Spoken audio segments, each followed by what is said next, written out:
Right now, as you lie there, something may be reaching into the particles that make up your body and giving them the faintest imaginable push, a force with no name, no place in any textbook, that physics has never once been able to confirm. For a long time, we have told a very clean story about what holds the universe together. There are four fundamental forces, we say, and only four: gravity, electromagnetism, and the two forces that rule the inside of the atom. Four. And that is the whole list. But the story has cracks running through it. A tiny particle wobbles by a little more than the four forces allow. A bump appears in the debris of a decaying nucleus, exactly where nothing should be. Entire galaxies turn as though held by an invisible hand, and the whole universe drifts apart, faster and faster, under a push we cannot see or name. And so a question has quietly taken shape at the edge of physics, whether, this entire time, there has been a fifth force woven into reality, too weak or too well hidden to catch, waiting just past the reach of everything we have built to measure. Before we begin, if this is the kind of slow question you like to fall asleep to, a quiet like or subscribe genuinely helps this small channel grow, and it means the world to me. Now, let's begin. Part 1. The whole list. Tonight I want to ask you a question that sounds simple and turns out to be one of the largest questions there is. What holds the universe together? Not in a poetic sense, not in a philosophical sense, but physically, mechanically, in the plainest possible terms. What are the actual interactions responsible for everything that happens, from the way a planet swings around a star, to the way a nucleus grips itself, to the way light crosses billions of years of emptiness to land? At last, on the back of your eye. It turns out that physics has an answer to this, and for the last several decades that answer has been remarkably, almost suspiciously, clean. The answer is four. There are four fundamental forces of nature, four interactions that account for every physical event ever observed. Every chemical reaction, every beam of light, every nuclear reaction, every heartbeat, every collapse of a dying star. Their names are gravity, electromagnetism, the strong nuclear force, and the weak nuclear force. 4. That is the whole list. Every time anything in this universe pushes or pulls, attracts or repels, binds together or falls apart, one or more of those four is behind it. Remove any single one, and the universe as you know, it simply stops existing. Not as a figure of speech, literally. I want you to sit for a moment with how satisfying that is, because the comfort of it matters for where we are going. Four forces. You could write them on the back of your hand. After thousands of years of not knowing why the sky held together, or why fire rose, or why the ground stayed under our feet, we arrived at a list so short you could recite it before you fell asleep. It feels finished. It feels like the kind of answer you reach at the end of a long search, when the pieces click into place and there is nothing left to explain. And for an enormous range of everything you will ever encounter, that feeling is entirely earned. But here is the thing that keeps a certain kind of physicist awake at night. It is not the successes. The successes are settled, celebrated, printed in every textbook. What keeps them awake are the cracks. Small, quiet, persistent cracks in our measurements. Particles behaving in ways they are not supposed to. Galaxies turning in ways that nothing we can see is able to explain. Experiments that come back, again and again, with a number that sits just slightly outside what the four known forces predict. Most of these cracks close, but a few of them refuse to. And when a crack refuses to close, a thought begins to form that is very hard to put back down. The thought is this: what if the list is not finished? What if, alongside the four forces we have named and mapped and celebrated, there is a fifth interaction that has been part of the universe the entire time, one we have never managed to isolate, one that operates just past the edge of what our instruments can confirm? Not a metaphor, not a mood, not a mystical energy. A genuine fifth fundamental force of nature, hiding in plain sight, woven into reality since the beginning, and quietly bending our most careful measurements while it waits to be found. That is what we are going to spend the next couple of hours with.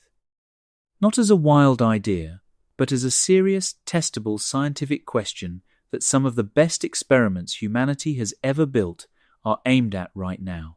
I want to walk you through where the cracks are and what a fifth force would actually have to be to fit into the mathematics we already trust. I want to show you why it has stayed hidden for so long despite decades of searching, and what would happen to physics and to our whole picture of reality if it were ever confirmed. And I want to be honest with you the whole way, because the honest version of this story is stranger and more interesting than any exaggeration. Let me be clear about the stakes before we begin, because they are not small. If a fifth force is real, it would not simply add one more line to a list. Every force we have ever discovered did far more than that. When Newton named gravity, he unified the heavens and the earth under a single law for the first time. When Maxwell understood electromagnetism, he revealed that light itself was the same thing as electricity and magnetism. When the strong force was understood, it explained why matter is stable at all. When the weak force was characterized, it explained how stars burn and how the elements in your body were forged. Each one rewrote the rules. A fifth would do the same. So keep that list of 4 somewhere in your mind, the way you would keep a familiar melody. Gravity, electromagnetism, the strong force, the weak force. 4, and that is the whole list. Hold it lightly, the way you hold anything you are certain of. Because over the course of tonight, we are going to examine that certainty from every angle, and by the end, I do not think the number 4 is going to feel quite as final as it does right now. We are going to start where all of this has to start, with a question even simpler than the one I opened with. Before we can wonder about a fifth force, we have to be honest about something we almost never stop to ask. What exactly is a force in the first place? Part 2. What a force actually is. The word force is one of those words we use so easily that we forget we have never really looked at it. You hear it everywhere. Willpower, force of habit, a forceful argument. In ordinary speech, it means something like a push, a pressure, an insistence. But in physics, the word has a precise meaning, and that meaning has changed and deepened over the centuries as our understanding grew, until it arrived somewhere far stranger than anything the everyday word suggests. To ask whether a fifth force exists, we first have to understand what the other 4 actually are, at the level where physics really lives. In the simplest terms, a force is an interaction between objects or particles that causes a change. It can push or pull, attract or repel, bind things together, or make them fall apart. That much would have satisfied people for a very long time. The first great mathematical framework for forces came from Isaac Newton, who gave us a law of gravitation describing how every object with mass attracts every other object with mass, and 3 laws of motion describing how forces change the way things move. For more than 2 centuries, that framework worked beautifully. It predicted the orbits of planets. It explained the tides. It let engineers build bridges and engines and everything that followed. But there was a hole in the middle of Newton's picture, and to his enormous credit, Newton knew it. He had described what gravity does, with astonishing accuracy, but not what it is. He could not explain how gravity actually reached across empty space. How does the sun, 93 million miles away, reach out across all that nothing and hold the earth in its grip? Newton had no mechanism. He had only the mathematics, and he was honest enough to say so. He wrote, in effect, that the idea of one body acting on another across a vacuum, with nothing to carry the action between them, was so absurd that no competent thinker could ever believe it. He had the equation. He did not have the reason. That empty space between the cause and the effect bothered him for the rest of his life? Modern physics has a far more detailed answer, and it is worth slowing down for, because it is the key that unlocks everything else tonight. Today, we understand the fundamental forces through a framework called quantum field theory, and its central idea is this.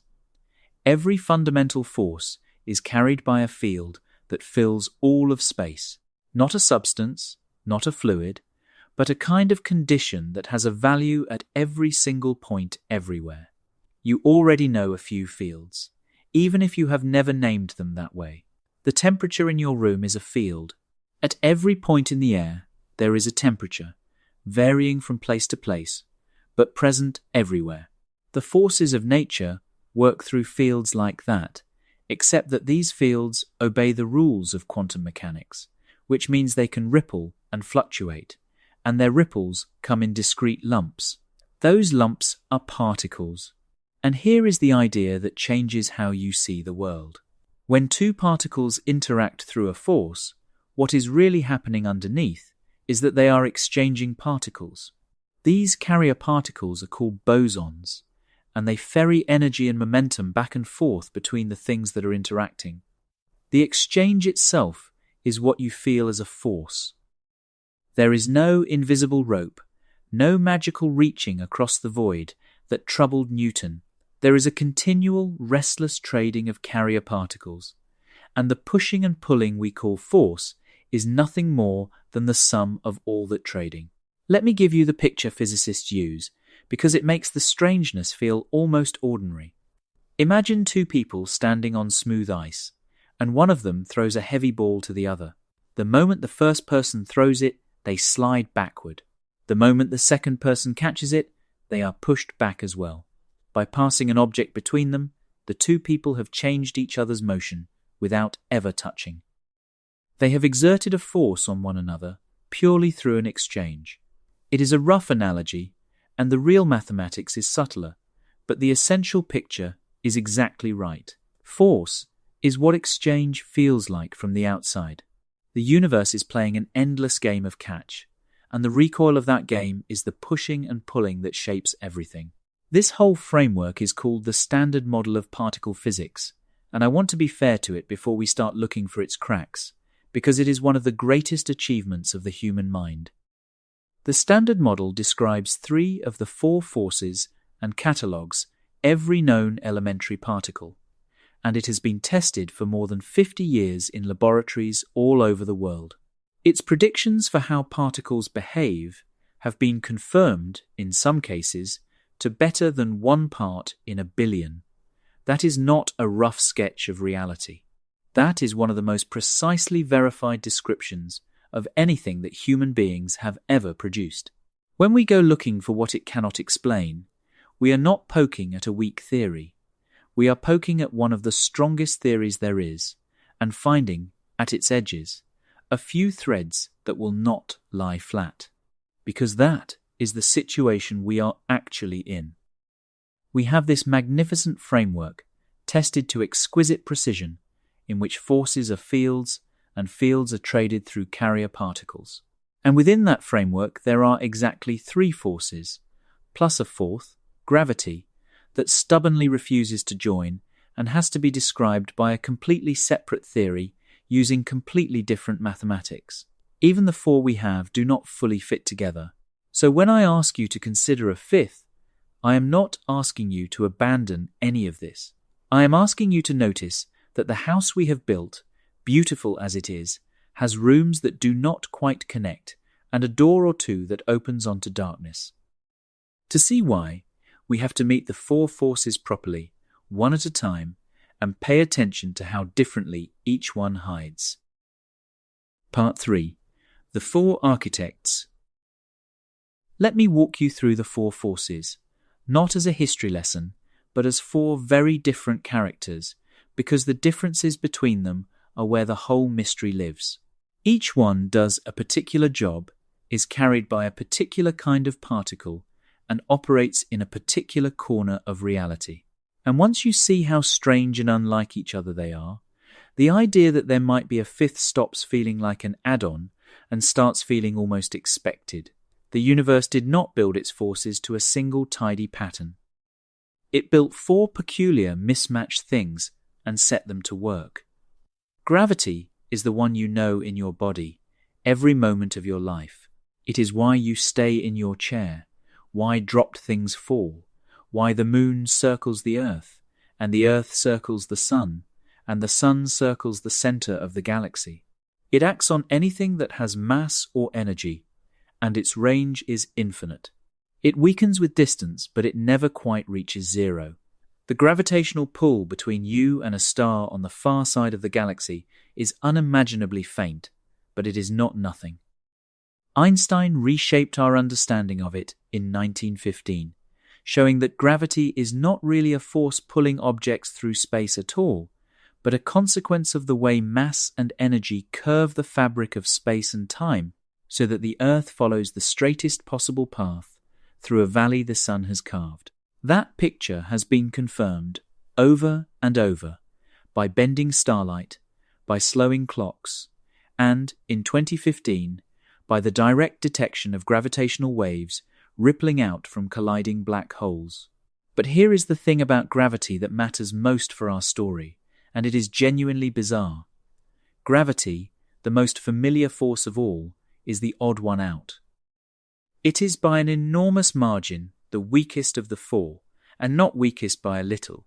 The electromagnetic force between 2 protons is roughly 10, followed by 36 zeros, times stronger than the gravitational force between those same 2 protons. Say that slowly, a 1 with 36 zeros after it. Gravity is so absurdly feeble at the level of particles that physicists simply ignore it in their particle experiments and lose nothing at all. It does not even appear in the Standard Model. The framework that describes the other 3 so precisely does not include gravity, because at that scale gravity is a whisper against a scream. We only feel it in daily life because it has a trick the others lack, which we will come to in a moment. Electromagnetism is the second force, and it is responsible for almost everything you experience beyond falling. When you press your hand on a table and it does not pass through, that is electromagnetism, the electrons in your hand refusing the electrons in the table. Every chemical bond that holds a molecule together is electromagnetic. Light is electromagnetic. So are radio waves, microwaves, X-rays, and the warmth you feel from a fire. Every circuit, every screen, every device you have ever used runs on it. Like gravity, its range is infinite. But unlike gravity, it comes in 2 kinds, positive and negative, and it can both attract and repel, which means it can cancel out. A neutral atom, with its balanced positive and negative charges, exerts essentially no electromagnetic pull at a distance. Its carrier particle is the photon, which has no mass, and that masslessness is exactly why electromagnetism, like gravity, can reach across the whole universe.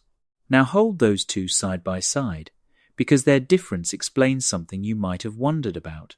Electromagnetism is unimaginably stronger than gravity, and yet it is gravity that shapes galaxies and clusters and the largest structures in existence. How can the weak one win at the largest scales? The answer is that electromagnetism cancels and gravity does not. Because electric charges come in 2 kinds that neutralize each other, any large clump of matter is very close to electrically neutral, and its enormous electromagnetic forces almost perfectly cancel. Gravity has no negative version. It only ever attracts. It never cancels. So while each individual pull is laughably weak, gravity adds up, grain by grain, planet by planet, star by star, until the feeblest force of all becomes the one that governs the motion of the cosmos. The weakest architect ends up drawing the largest lines. The strong nuclear force is the third, and it is the powerhouse, the most forceful of the 4 by far, but it works only at the tiniest of scales, across distances about the size of an atomic nucleus, and no further. Beyond that range, it effectively vanishes. Up close, though, it does something extraordinary. It binds the smallest building blocks, the quarks, into the protons and neutrons that make up the centers of atoms, and it does so with such ferocity that a quark can never be pulled out on its own. If you try to drag two quarks apart, the energy you pour in does not free them. Instead, it conjures new quarks out of empty space to pair with the old ones, so you never end up with a lone quark, only more particles. That property is called confinement, and it means that one of the most fundamental pieces of matter can never be seen in isolation. The strong force also reaches just a little beyond the individual particles to glue protons and neutrons together inside the nucleus, overcoming the electromagnetic repulsion that would otherwise blow every nucleus apart. Without it, only hydrogen could exist. No carbon, no oxygen, no iron, no you. The weak nuclear force is the fourth, and it is the subtlest and in some ways the strangest. It is responsible for certain kinds of radioactive decay, where one type of particle transforms into another. Its most famous act is beta decay, where a neutron inside a nucleus turns into a proton, spitting out an electron and a ghostly particle called an antineutrino in the process. The weak force is the only one that can change what physicists call the flavor of a quark, turning one type of quark into another, and that sounds like an obscure technicality until you realize what it makes possible. Inside the sun, hydrogen is fusing into helium to produce the sunlight falling on your part of the world, and at a crucial step in that chain, protons must convert into neutrons. Only the weak force can perform that conversion. Without it, the specific reactions that light the sun would not run, and the stars would need some other way to burn, if they could burn at all. Its carrier particles, the W and Z bosons, are heavy, roughly 90 times the mass of a proton, and that heaviness is precisely why the weak force reaches such a short distance. A heavy carrier cannot travel far before it must vanish again. I want to linger on that idea of unification for a moment, because it is the quiet precedent that makes a fifth force more than idle fancy. Twice now in the history of physics, forces that looked completely separate turned out to be a single thing seen from two angles. In the 1860s, James Clerk Maxwell took electricity and magnetism, which had been studied as two distinct phenomena, and showed with a handful of equations that they were two faces of one electromagnetic force, and that light itself was a ripple in that unified field. A century later, three physicists named Glashow, Salom, and Weinberg did something similar with electromagnetism and the weak force, showing that at the enormous energies of the early universe, those two behave as one single electro-weak force, splitting into separate-seeming forces only as the cosmos cooled and the symmetry between them broke. That prediction was not just elegant on paper. It was confirmed in 1983 when the heavy W and Z carrier particles it required were finally produced and detected at the laboratory called CERN, exactly where and how the theory said they should be. Sit with what that pattern implies. The forces we treat as fundamental have, more than once, turned out to be fragments of something deeper, their apparent separateness, a low-energy illusion that dissolves when you look with enough power. If the boundary between two forces can turn out to be a seam rather than a wall, then the whole notion of a fixed, final tally of forces starts to look less like a law of nature and more like a snapshot of how much we have managed to see. Maybe the four we know are themselves pieces of a larger structure, and maybe that structure has room in it for interactions we have not yet met. Unification does not prove a fifth force exists. But it does tell you that nature has a habit of being more connected and more surprising than the tidy count of the moment suggests. So that is the cast. Four forces, four utterly different personalities. One infinitely weak, but infinitely patient, ruling the largest scales because it never cancels. One infinitely stronger, but self-neutralizing, running all of chemistry and light. One overwhelmingly powerful, but chained to the nucleus, holding matter itself together. One subtle and short-lived, but without which no star would shine. 3 of them fit inside the standard model, described by the same beautiful mathematics. And even 2 of those 3, electromagnetism and the weak force, were shown decades ago to be 2 faces of a single deeper force, the electroweak force, unified at the enormous energies of the early universe and only splitting into separate-seeming forces as everything cooled. And the 4th, gravity, sits outside the whole structure, refusing to be written in the same language. Look at that arrangement honestly, and a quiet question starts to press. If the forces are this varied, this mismatched, this incompletely joined, what in the universe guarantees that there are only 4? We have never found a law that says so. We have only ever found 4. And the difference between those 2 statements is the entire subject of tonight. Part 4. The things 4 forces cannot explain.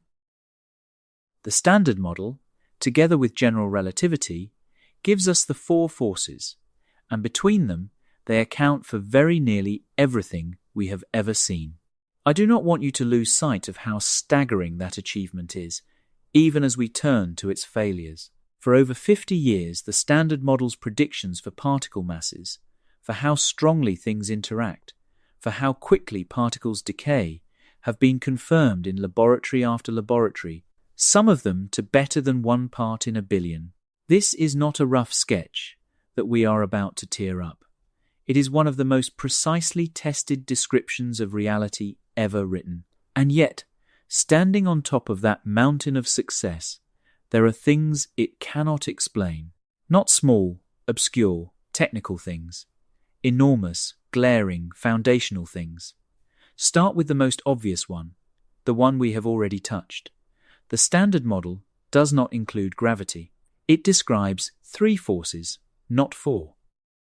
Gravity sits entirely outside the framework, described by a separate theory, general relativity, that uses different mathematics, different assumptions, different rules.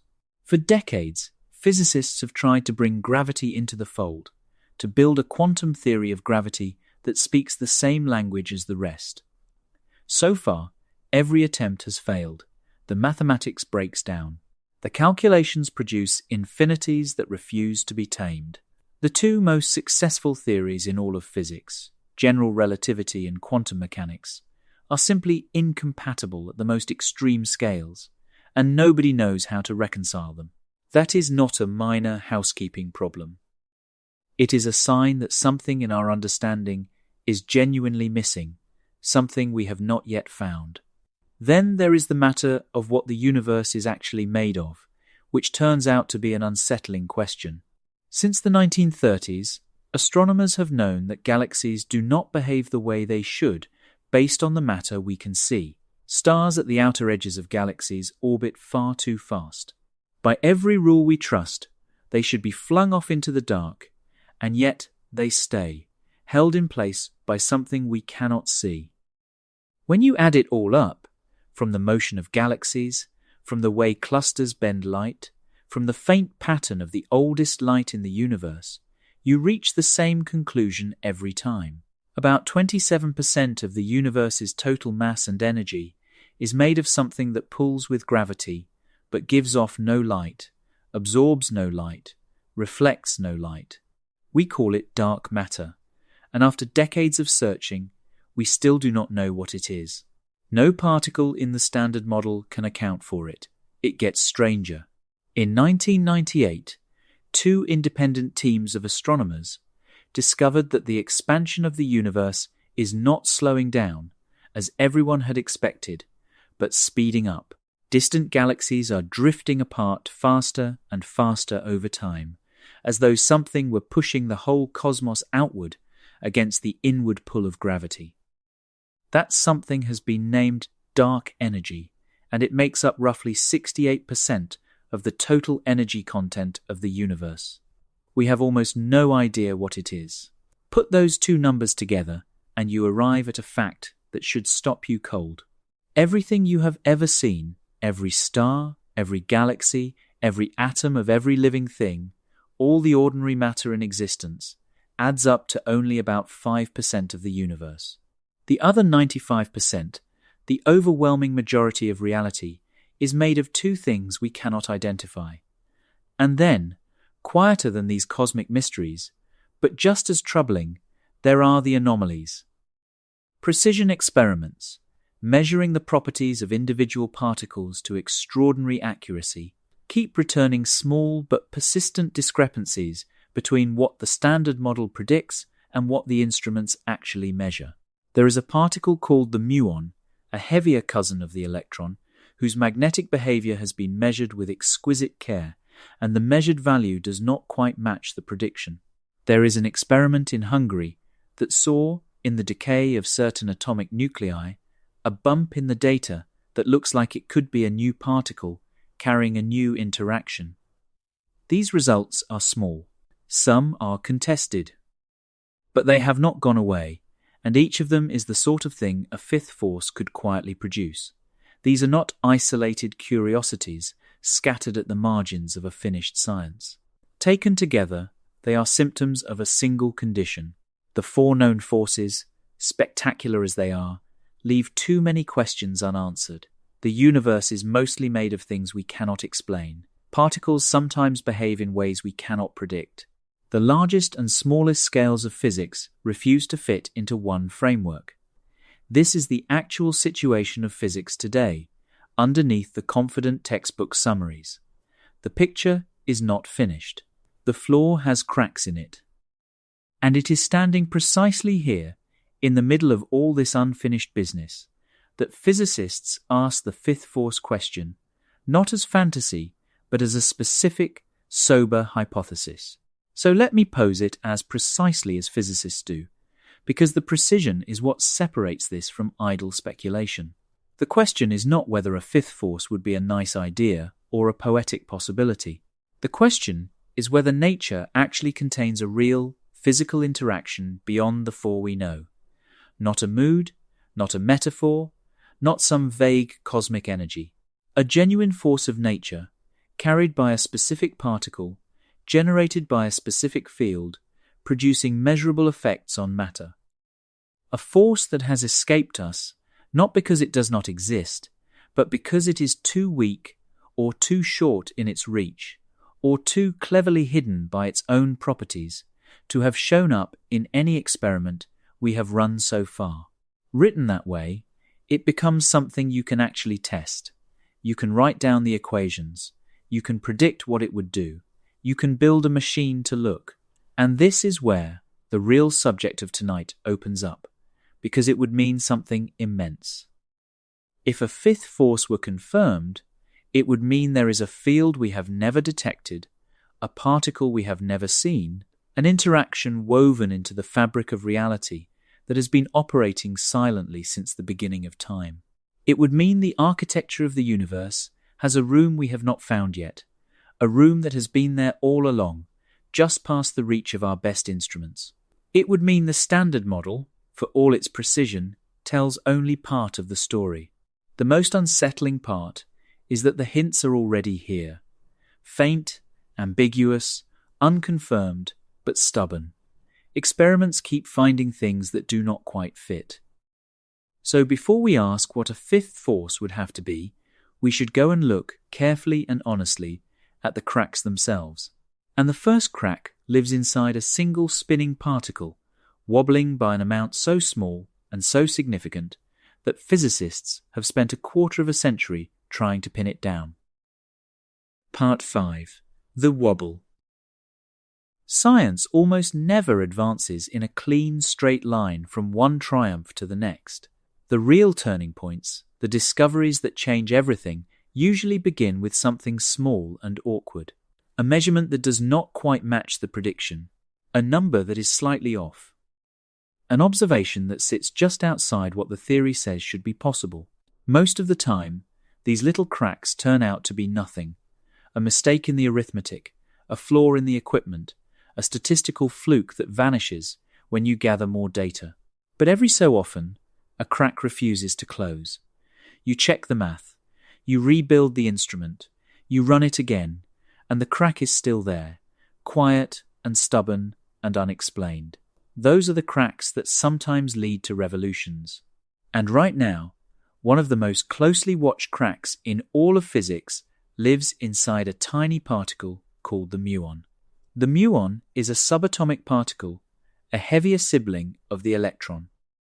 It carries the same electric charge and behaves the same way in most respects, but it is about 207 times more massive. Muons are unstable, decaying in about 2/millionths of a second into an electron and a pair of the ghostly particles called neutrinos. But in that brief flicker of existence, a muon can be studied with extraordinary precision, and one particular property of it has become the center of one of the most important arguments in modern physics. That property is its magnetism. Every charged particle that spins, and the muon does spin, behaves like a tiny magnet, and the strength of that little magnet is captured by a number that physicists call the G factor. For a perfectly simple particle, described only by the basic rules of quantum mechanics and relativity, the G factor would be exactly 2. But the real world is never that simple. A muon is never truly alone. It sits in a restless sea of quantum fields, and virtual particles are constantly flickering into and out of existence around it, popping up from the vacuum for the briefest instant before vanishing again. Each of these fleeting visitors gives the muon's magnetism a tiny nudge, shifting it away from that clean value of 2. The size of that shift is called the anomalous magnetic moment, and physicists refer to the whole measurement simply as G-2. It is the amount by which the muon's magnetism departs from the simple prediction, and it is one of the most sensitive windows we have into whether the standard model knows about everything that exists. Here is why it matters so much. The anomalous magnetic moment can be both measured in an experiment and calculated from the theory, and those two numbers can be compared. If the measurement and the calculation agree, it means the standard model has accounted for every single thing tugging on the muon, every virtual particle, every field, every interaction. But if they disagree, then something is pulling on the muon that the theory does not know about, some interaction that is not in the equations, something invisible, and that is exactly what appeared to happen. Starting in the late 1990s, a series of experiments at Brookhaven National Laboratory in New York measured the muon's G-2 with great precision, and the result came back slightly, but consistently, higher than the standard model predicted. Not by much. In absolute terms, the difference was tiny. But given how precise both the measurement and the calculation were, that tiny gap was hard to dismiss. To talk about how hard to dismiss, physicists use a unit called sigma, which is really just a way of describing how likely a result could be a fluke of random chance. A 3 sigma result means there is roughly a 1 in 700 chance the discrepancy is a statistical accident. A 5 sigma result, which is the gold standard, the threshold at which particle physicists are willing to say the word discovery, means there is only about a 1 in 3.5 million chance it is random. The Brookhaven result sat at around 3.5 sigma. Interesting, suggestive, the kind of number that makes people lean forward, but not conclusive, not enough to claim that a new piece of physics had been found. So physicists did what they always do when a crack looks promising. They built a better machine. The new experiment was constructed at Fermilab, outside Chicago, and its centerpiece was a massive superconducting magnetic ring, 50 feet across, that had originally been built at Brookhaven. Rather than construct a new one, they moved the old one whole in one enormous piece, in a slow and spectacular journey by barge and by truck across land and sea, a giant white ring rolling down highways in the dark while people came out to watch it pass.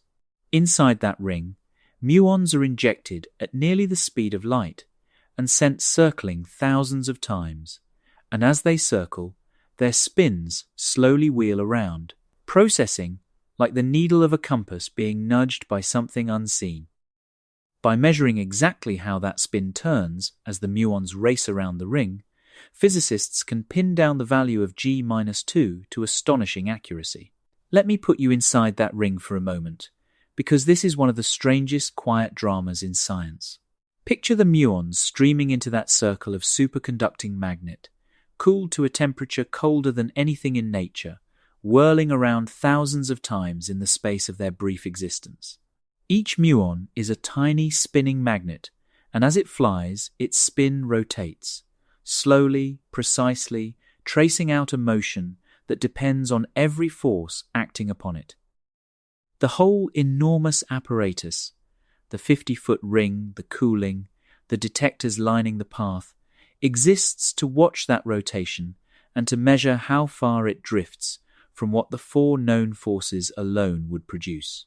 And the muons wobble just a little more than they should. Somewhere in that faint extra turn is either the largest news in physics in half a century, or a rounding error in an almost impossibly difficult calculation. Nobody yet knows which. Fermilab released its results in stages, in 2021, then 2023, and the final combined value, gathering years of data, confirmed what Brookhaven had first hinted. The muon's magnetism is higher than the traditional prediction, and the combined world average reached a discrepancy of roughly 5 sigma from the long-standing theoretical calculation, 5 sigma, the discovery threshold. And yet, this is where the story turns, and where you learn how careful real science has to be. Because the problem is not the measurement. The measurement is beautiful. The problem is the prediction. The theoretical value of G-2 is one of the hardest calculations in all of physics. It involves contributions from all 3 forces of the standard model, and one piece of it, coming from the strong force, is brutally difficult to compute. For decades, physicists estimated that piece using data from other experiments, and that method gives the prediction that disagrees with the muon. But in recent years, a different method has emerged, using raw computing power to calculate that troublesome piece directly from the fundamental equations of the strong force. And some of those new calculations give a value that is closer to the measurement, which would shrink the discrepancy and might make the crack close entirely. I want to be fair to how strange and honest this situation really is, because it is easy to hear the words 5 sigma and assume the case is closed. The trouble is that the troublesome piece of the theory, the contribution from the strong force, is not something you can simply look up. The strong force is so powerful and so tangled that calculating its effects directly from first principles has defeated physicists for decades, and so for a long time they used a clever workaround, feeding in data from other experiments to estimate the piece they could not compute. That workaround gives the prediction that clashes with the muon. But the newer approach, grinding through the fundamental equations of the strong force with enormous banks of computers, gives an answer that leans the other way, closer to what the muon actually shows. Both methods are the work of careful, serious people. Both have strengths and weaknesses, and they do not yet agree with each other, which means the famous discrepancy might be a signal of new physics, or it might be an artifact of using the harder-to-trust method to make the prediction. That is a genuinely uncomfortable place for a science to stand, and I find it strangely admirable that physicists say so plainly rather than papering over it. The measurement is not in doubt. The instrument is a marvel, and its number is solid. The doubt lives entirely in our ability to calculate what the 4 known forces, working alone, should have produced, and that calculation turns out to depend on which of 2 honest methods you trust. So, the very meaning of the muon's wobble is hostage to an argument among theorists about arithmetic of staggering difficulty. It is a reminder that finding a new force is not only a matter of building a better machine. Sometimes the hardest part is knowing precisely what the old forces predict. so that you can tell whether what you have measured is genuinely new or merely the familiar four wearing an unfamiliar face. So, the Muon anomaly sits, right now, in a state of genuine and unresolved tension. The experiment is clear. The theory is divided against itself. Whether the muon is quietly announcing a new force, or whether the whole discrepancy will evaporate once the theorists agree on how to do the calculation, is one of the most actively fought questions in physics today. And notice what that uncertainty itself tells you. The fact that we cannot yet rule out a new interaction, even after decades of effort and enormous sums of money, and some of the most precise measurements ever made, is a measure of how close we are standing to the edge of what we know. The muon may be nothing, or it may be the faintest fingerprint of a fifth force, pressed into the magnetism of a particle that lives for 2/millionths of a second. And it is not the only fingerprint, because a few years before Fermilab's ring gave its verdict, a small team in Hungary saw something in the debris of a decaying nucleus that they could not explain at all. Part 6. The Bump at 17. Now, let me take you somewhere completely different, from a 50-foot ring of superconducting magnet to a modest nuclear physics laboratory in the Hungarian city of Debrecen. In 2016, a team at the Atomki Institute for Nuclear Research, led by a physicist named Attila Krasznahorkai, reported something strange, and to understand why it caused such a stir, you have to understand what they were looking at. They were studying an unstable form of the element beryllium, beryllium-8, and specifically what happens when one of its nuclei, sitting in an excited high-energy state, drops down to its calm ground state. When it makes that drop, it releases energy, and some of that energy can turn into a pair of particles, an electron and its antimatter twin, a positron, born together out of the released energy. When physicists watch those electron and positron pairs fly apart, they can measure the angle between them, and that angle carries information about how the decay happened. Ordinarily, as the energy of the pair changes, the number of pairs at each angle follows a smooth, predictable curve, sliding gently downward as the angle grows. But the Atomki team saw something that should not have been there. At one particular angle, around 140 degrees of separation, there was a bump, a sudden excess of electron and positron pairs, far more than the smooth curve predicted, clustered at that one angle before the count fell away again. It was exactly the kind of bump you would expect if, in the middle of the decay, a brand new particle had briefly been born, a particle with a specific mass which then split apart into the electron and positron you detected. From the position of that bump, they could estimate the mass of the hypothetical particle, and the number they arrived at was about 17 million electron volts, in the units physicists use for these things, which is why the proposed particle came to be called, simply, the X17. 17 for its mass, X for unknown, and the result did not stay alone. The Atomki team later reported seeing a similar bump at a consistent place in the decay of a completely different nucleus, helium-4. That mattered enormously. A single anomaly in a single system is easy to blame on some quirk of the equipment.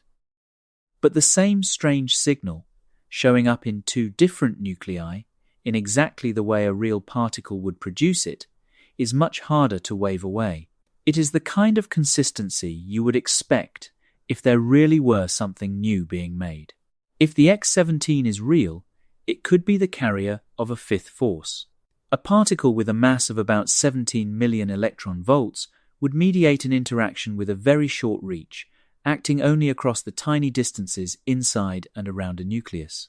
It would be far too heavy to be a photon, and far too light to be one of the W or Z bosons of the weak force. It would not fit into any of the known categories. It would be something genuinely new. And theorists moved quickly, proposing models in which the X17 is a new kind of carrier particle, coupled to matter in an unusual way. In some of these models, it is what they call protophobic, which means, roughly, proton-fearing. It would interact with neutrons but barely interact with protons at all. That strange, lopsided coupling would be more than a curiosity.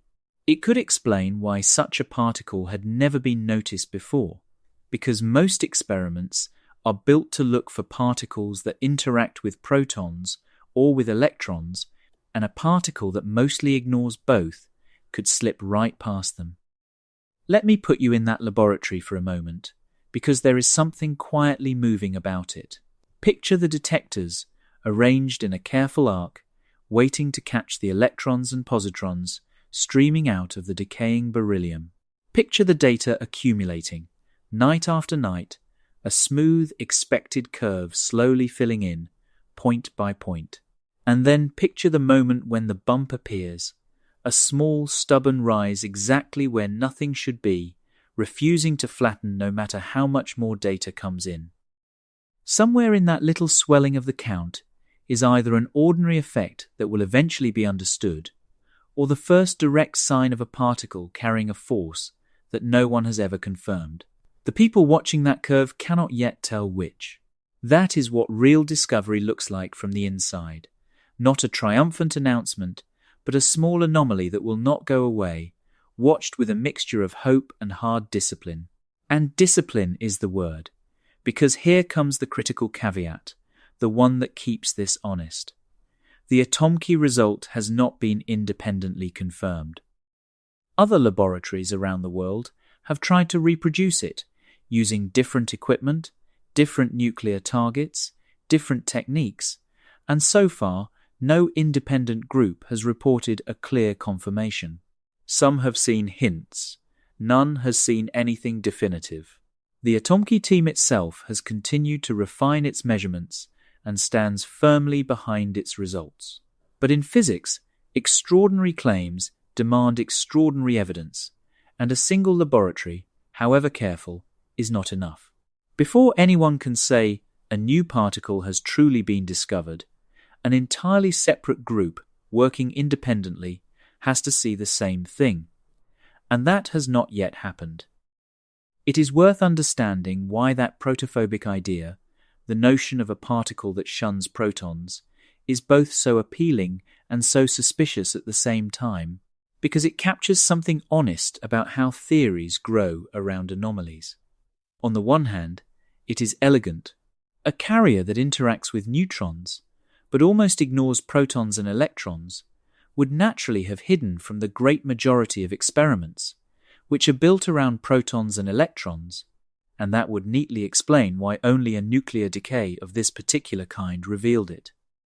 On the other hand, a skeptic will point out that this is exactly the sort of property you would invent, after the fact, to explain why a particle that should have been seen elsewhere was not. When a proposed particle comes equipped with just the right combination of couplings to have escaped every previous search while still producing this one bump, you are right to hold it at arm's length until an independent laboratory confirms it. That is not cynicism. It is the ordinary immune system of a healthy science, and it is why the whole question hangs so completely on replication. So, the X-17 sits in an uncomfortable middle ground, the same uncomfortable ground where the Muon sits, where so much of this story lives. The data refuses to be explained away, and it also refuses to be elevated to the status of discovery. It is one of the most intriguing anomalies in nuclear physics, and it may be the fingerprint of a fifth force, or it may be a subtle, systematic error in one laboratory's apparatus that will one day be traced and understood. Both remain fully possible. And if you are starting to notice a pattern, that is exactly right. Again and again in this search, we find results that are suggestive but not certain, cracks that are real but not yet proven to lead anywhere.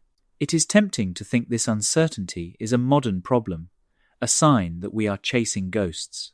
But the search for a fifth force is older than these experiments, and the most instructive episode of all is one where physicists were sure they had found it, celebrated, and then, slowly and painfully, discovered they were wrong. Part 7. The fifth force that wasn't. The search for a fifth force did not begin with muons or with a bump in a Hungarian laboratory.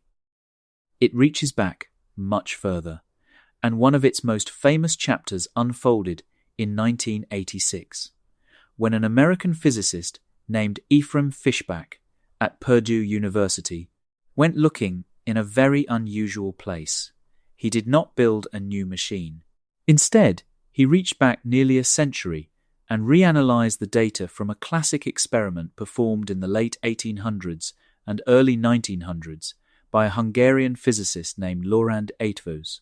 To understand what Fishbach thought he had found, you have to understand what Eötvös had been testing, because it is one of the deepest ideas in physics, and it will come back again before the night is out. Eötvös built an extraordinarily sensitive instrument called a torsion balance, a device that measures the faintest differences in how strongly gravity pulls on different things. He used it to test whether all materials fall at the same rate, regardless of what they are made of. This is called the equivalence principle, and it is one of the foundation stones beneath Einstein's theory of gravity. The idea is that gravity treats all matter exactly equally. A kilogram of iron and a kilogram of wood dropped together should fall at precisely the same rate and feel precisely the same gravitational acceleration. Eötvös confirmed this to remarkable precision. His experiments found no measurable difference between materials. The equivalence principle held cleanly, exactly as it was supposed to. But when Fishbach reanalyzed the old data with modern statistical tools, he claimed to see a faint pattern that everyone had missed.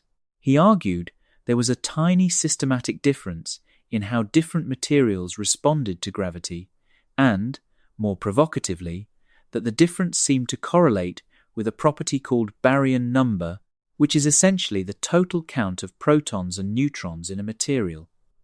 If that were true, it would mean gravity was not the only long-range force acting on matter.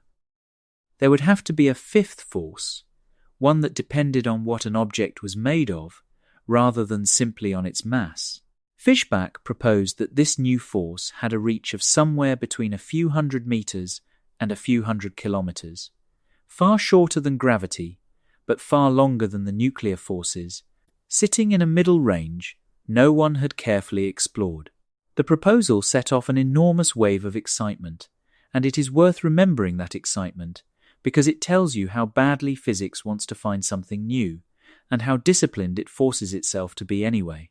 A fifth force would have been a monumental discovery. Experimentalists around the world dropped what they were doing and rushed to test the claim. They built improved torsion balances. They swung pendulums of different materials.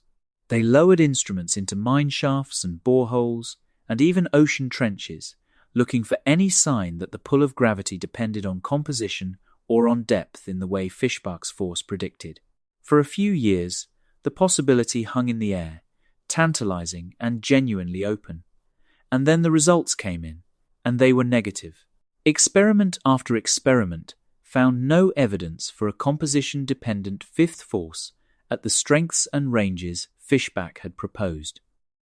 When his reanalysis of the old Eötvös data was scrutinized closely, it was found to rest on questionable statistical choices, and the pattern he had seen could be explained by systematic errors in measurements that were, after all, more than 100 years old.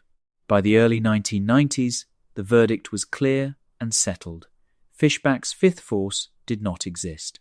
The equivalence principle held, and in fact the flood of new experiments had confirmed it to even greater precision than Eötvös himself had achieved. The exciting new force of 1986 turned out to be a ghost in century-old data. It would be easy to file that away as a failure, a cautionary tale, an embarrassment. But that would be exactly the wrong lesson, and it is worth pausing to feel why. The intense experimental effort Fishbach's claim triggered was not wasted. Far from it. It produced some of the most precise tests of the equivalence principle ever performed. It pushed the sensitivity of gravitational measurements to new extremes. And, most importantly, it established the template, the whole method, for how a fifth force would be hunted in the decades that followed. You look for tiny deviations from the predictions of the known forces. You test whether different materials behave differently under gravity. You search for forces that depend on composition, or distance, or environment, in ways the four known forces cannot produce. And you hold every claimed detection to the highest possible standard, demanding independent confirmation before you believe it. Fishbach was wrong, but the way physics handled his being wrong was a kind of triumph. There is something almost reassuring in that, and it speaks to the thumbnail I set on this video, the quiet phrase, "We were wrong." Because being wrong, carefully and publicly and correctably, is not a flaw in this process. It is the process. The four forces are not wrong. They are spectacularly, precisely right within the enormous domain where they have been tested. But the honest scientist holds even the most successful framework with an open hand, always asking whether it is complete, always willing to be shown that it is not. Fishbach asked that question and got the answer no. The Muon and the X-17 are asking it now, and their answers are not yet in. The willingness to keep asking and the discipline to accept a negative answer when it comes is the engine underneath all of it. So the fifth force has been proposed before, celebrated before, and ruled out before. That history should make us cautious, and it does. But it should not make us dismissive, because the deepest reasons to suspect a fifth force do not come from any single laboratory result at all. They come from the sky. They come from the fact that 95% of the universe is made of things we cannot name. The Muon and the X-17 are small cracks in a laboratory wall. But there are two openings in our understanding so enormous that a whole hidden sector of physics could fit through them, and the first of the two is the strange, invisible majority of all the matter that exists. To face it, we have to leave the laboratory behind and go out to the scale of entire galaxies, where the numbers stopped adding up almost a century ago and have never added up since. Part 8. The Invisible Majority. The story of dark matter begins in 1933 with a Swiss astronomer named Fritz Zwicky studying a great swarm of galaxies called the Coma Cluster, more than 1,000 galaxies bound together by gravity. Zwicky measured how fast those galaxies were moving, and then he calculated how much mass the cluster would need in order to hold itself together against all that motion. The answer astonished him. The galaxies were racing around so quickly that the visible matter in the cluster, all the stars and gas he could see, came nowhere close to providing enough gravity to keep them bound. By rights, the cluster should have flown apart long ago. There had to be far more mass present than anything that gave off light. Zwicky called it, in his language, the missing mass. And then, for the better part of 40 years, almost nobody paid attention. The idea came back to life in the 1970s through the careful work of an astronomer named Vera Rubin and her colleague Kent Ford. They studied the rotation of individual spiral galaxies, measuring how fast the stars orbit the center at different distances out.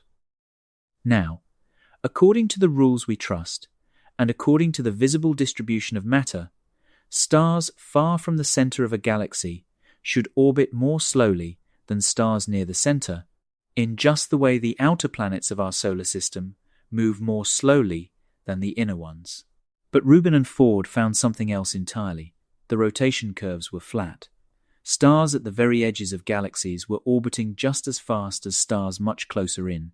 The only way to make sense of that, within ordinary gravity, was to conclude that each galaxy sits inside an enormous, unseen halo of matter, reaching far beyond the glowing disk, its gravity speeding up the outer stars. This was dark matter, and this time the evidence held. Since then, the case has only grown, from many independent directions, until it became very hard to doubt. When a cluster of galaxies passes in front of something more distant, Its gravity bends the light around it, and the amount of bending reveals far more mass than the visible matter can account for. The faint afterglow of the early universe, the oldest light there is, carries a pattern of warmth and cold that can only be explained if the cosmos holds large amounts of matter that does not shine. And there is a particular pair of colliding galaxy clusters, known as the bullet cluster, where the ordinary glowing gas has been dragged to one place by the collision, while the gravity, traced by the bending of light, sits somewhere else entirely, separated from the visible matter. That separation is close to a direct picture of the invisible. The mass and the light have come apart, and most of the mass is in the dark. What makes the case for dark matter so hard to shrug off is that these separate lines of evidence do not lean on one another. The motion of galaxies, the bending of light, the pattern in the oldest light of the universe, and the separated mass of the bullet cluster are independent measurements, made with different instruments, sensitive to different things, and they all converge on the same conclusion, the same rough amount of unseen matter. When a single experiment sees something odd, you suspect the experiment. When 4 unrelated methods, probing 4 different scales, all point to the same missing mass, the suspicion shifts from the instruments to the universe. And the oldest light in particular is a remarkable witness, because it is a snapshot of the cosmos as it was when it had barely cooled enough to become transparent, and the precise texture of warmth and cold frozen into it can only be reproduced in our best models. If a large amount of matter that does not shine was already there, shaping how everything clumped together, it is worth pausing on how thoroughly this rearranges your sense of your own place. You are made of the kind of matter that shines, that bonds into chemistry, that builds stars and planets and bodies. That kind of matter is the exception. It is the thin, visible froth on top of an ocean of something else, something that moved through the early universe, laying down the scaffolding along which galaxies would later gather, something that is passing through you, gently and constantly, right now, without leaving a trace you can feel. Whatever dark matter is, it was the architect of the large-scale structure you live inside, and we still cannot say what it is made of. That is the size of the hole in our knowledge that a fifth force might, one day, help to fill. So dark matter itself is not really controversial anymore. Its gravitational effects are measured, confirmed, seen from many angles. What is controversial, what remains completely open, is what it actually is. For decades, the leading idea has been that dark matter is a new kind of particle, one that feels gravity and perhaps the weak force, but not electromagnetism, which is why it neither emits nor reflects light. And if that were true, we ought to be able to catch one. So physicists built detectors, enormous and exquisitely sensitive, and buried them far underground to shield them from the constant rain of cosmic radiation that would otherwise drown out any signal. Let me take you down into one of them, because the silence there has become a character in this story. Nearly a mile beneath the surface, in a former gold mine in South Dakota, sits an experiment called LUX-ZEPLIN, built around about 10 metric tons of liquid xenon, held in perfect darkness and stillness. The principle is simple to describe. You fill a great tank with ultra-pure xenon, and you wait. If a dark matter particle happens to drift through and collide with a xenon nucleus, that collision should produce a tiny flash of light and a small spark of electric charge, and sensitive detectors lining the walls would catch both. A second experiment, called Xenon NT, sits under a mountain in central Italy, using several metric tons of xenon in the same patient way. These are among the most sensitive instruments ever built. They can register a single photon of light, a single freed electron, and they have been listening, in the dark, for years. What have they heard? Nothing. No dark matter particles. 0 confirmed events above the ordinary background. And this is not a failure of the machines, which are working exactly as designed. It is a challenge to the hypothesis.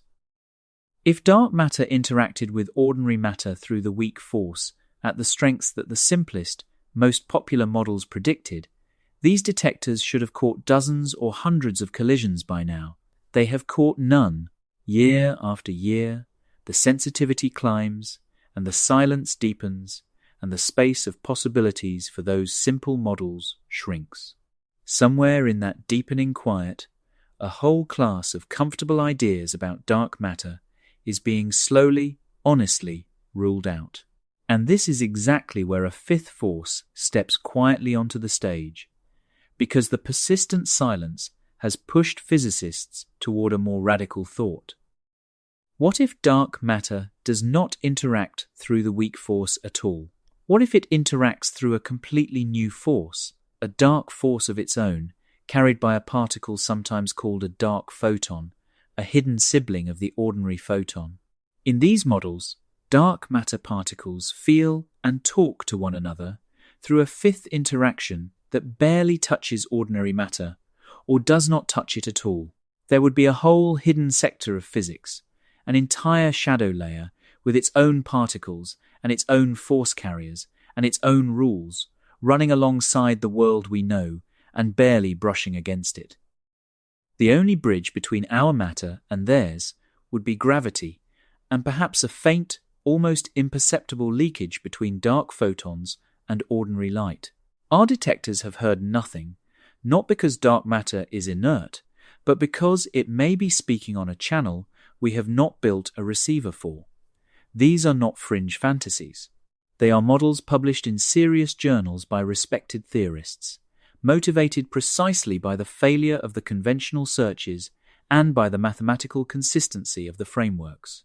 And a dark force could do more than merely explain what dark matter is. It could smooth out certain puzzles in how dark matter is distributed inside galaxies.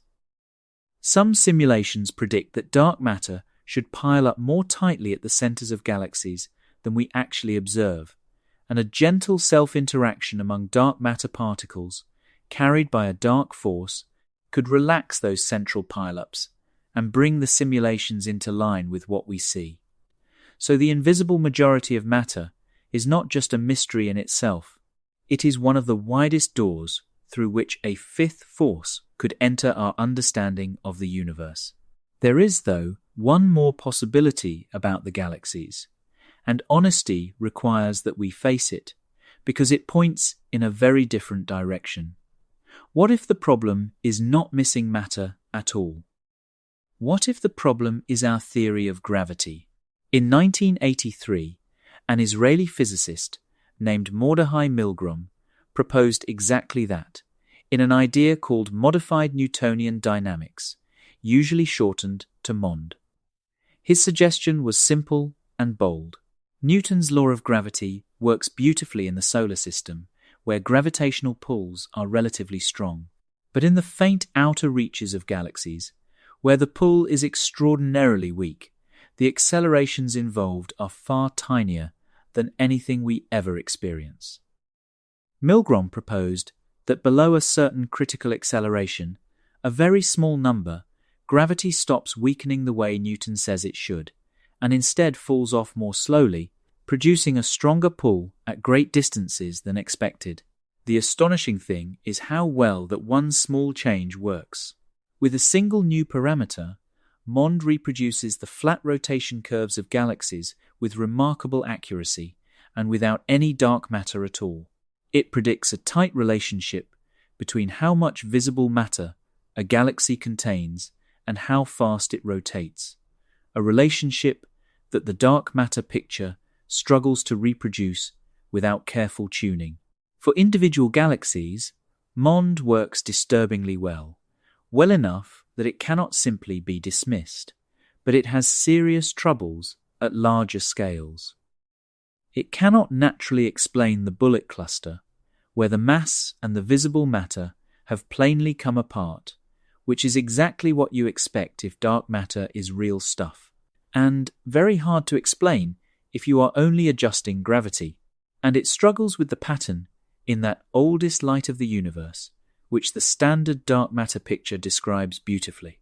To patch these gaps, MOND has to be extended with extra fields, and those extra fields begin to look suspiciously like the very dark matter, or the very fifth force carriers, that the theory was trying to avoid, which is the quiet joke at the center of all of it. Whether you add invisible matter, or modify gravity, or invoke a new force, you keep arriving at the same doorstep. Something is missing from our picture, and every honest road leads back to new physics.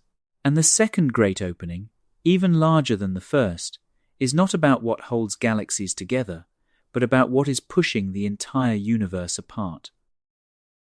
Part 9. The Force That Pulls the Universe Apart. In 1998, two teams of astronomers, working independently and half expecting to confirm each other's caution, discovered something that reordered cosmology. They were measuring the expansion of the universe using a particular kind of exploding star, a type of supernova that always detonates with very nearly the same intrinsic brightness, which makes these explosions useful as markers of cosmic distance. If you know how bright something truly is, and you measure how bright it appears, you can work out how far away it is. And when the two teams gathered their distant supernovae, they found them fainter than expected, which meant they were farther away than they should have been. The expansion of the universe was not slowing down under the inward pull of all its gravity, as everyone had assumed it must be. It was speeding up. Something was pushing space apart, faster and faster over time. That something was named dark energy, and it turned out to dominate the universe. Dark energy accounts for roughly 68% of the total energy content of the cosmos, more than everything else combined, and we have almost no idea what it is. The simplest explanation on offer is something called the cosmological constant, a fixed energy belonging to empty space itself. The idea is that the vacuum is not truly empty, that it carries a constant, unchanging energy density everywhere, and that this energy pushes outward, driving the acceleration. Einstein himself had introduced a term like this into his equations long before, then abandoned it, and now it came back as the leading candidate to describe the strangest fact in the sky. Let me give you a moment to sit with the scale of this, slowly, because it is a good place to let the mind rest and widen. Picture the most distant galaxies, unimaginably far away, drifting outward through the darkness, not being pushed by any explosion, not flying apart from any center, but simply receding as the space between them and us quietly stretches. And picture that stretching, not staying steady but gradually quickening, so that over billions of years those far galaxies pull away faster and faster, until eventually their light will no longer be able to cross the widening gap to reach anyone here at all. There is no violence in it. It is the calmest catastrophe imaginable, a slow and silent widening, the whole universe easing apart under the influence of something we cannot see and cannot name. That silent widening is the single largest phenomenon in existence, and it is powered by the thing we understand least, because the cosmological constant, simple as it sounds, hides a disaster underneath it. When physicists try to calculate what the energy of empty space ought to be, using quantum field theory, the theory that works so well elsewhere, they get a number that is larger than the observed value by roughly 120 orders of magnitude, 120 zeros of disagreement between prediction and reality. It is sometimes called the worst prediction in the history of physics, and it is not a small embarrassment to be tidied away later. It is a flashing sign that something is deeply wrong or profoundly missing in how we understand the vacuum and its energy. We can measure dark energy's effect on the sky with growing precision. We cannot explain, within a factor of 120 zeros, why it has the value it does. There is a small, almost human irony folded into this history that is worth telling.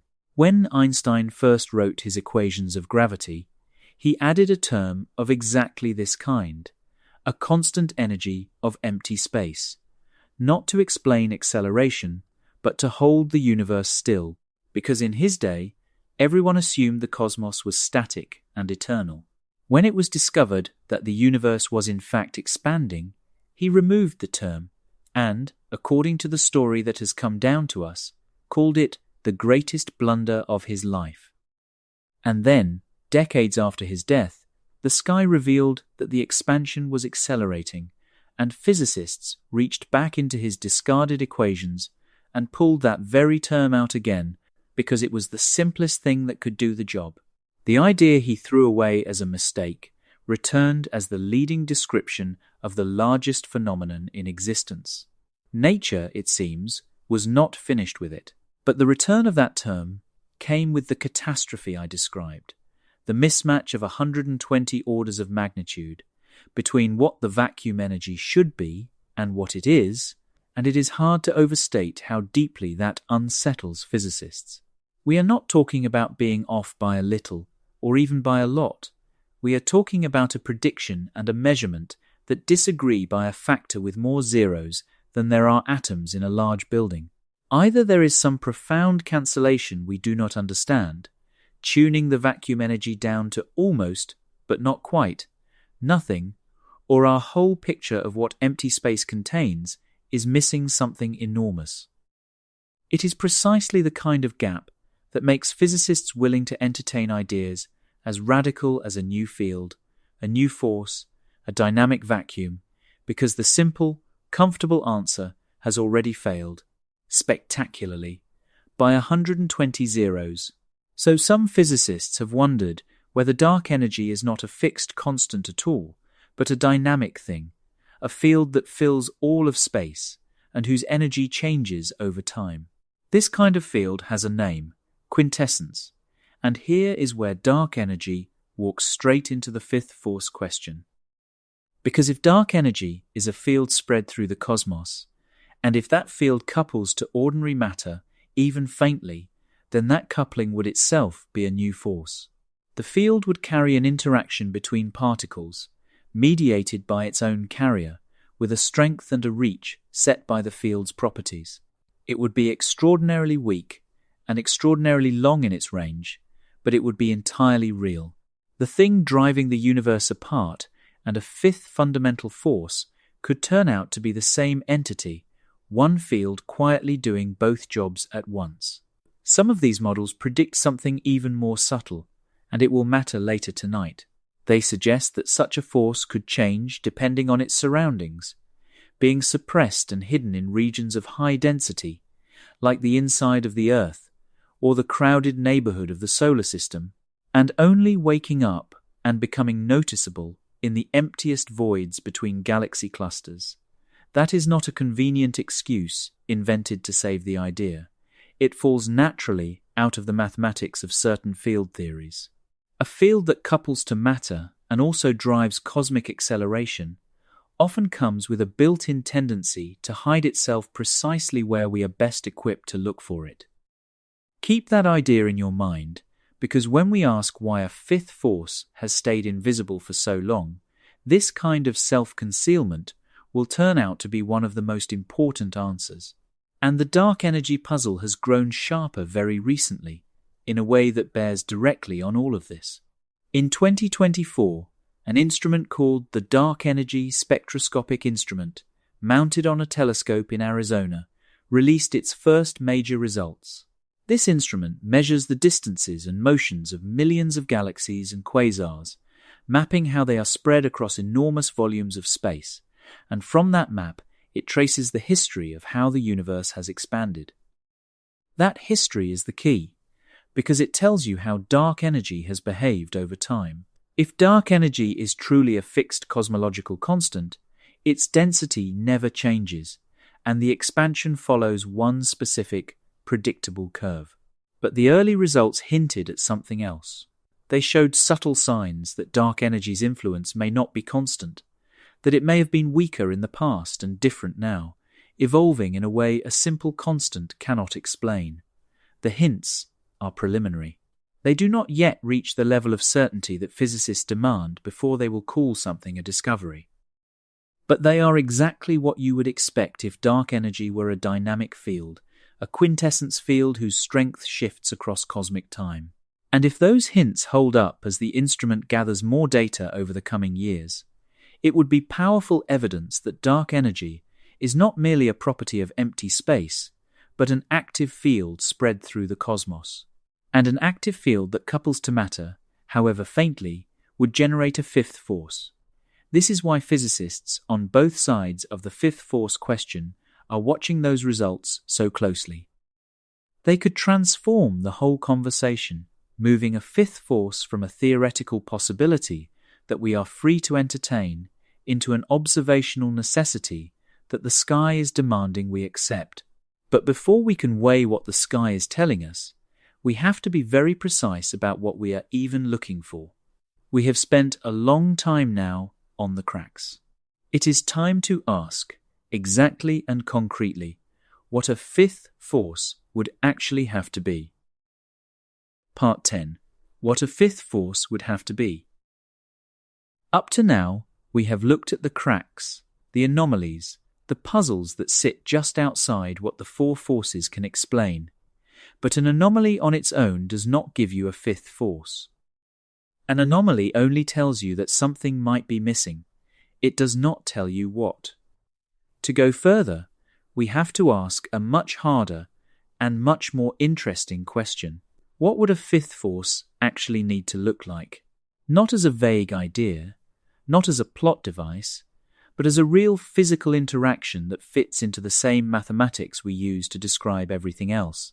Because in physics, a force is not just a name you give to something you cannot explain. It has strict, non-negotiable requirements. It has to be built in a very particular way, and understanding those requirements is what separates a genuine possibility from wishful thinking.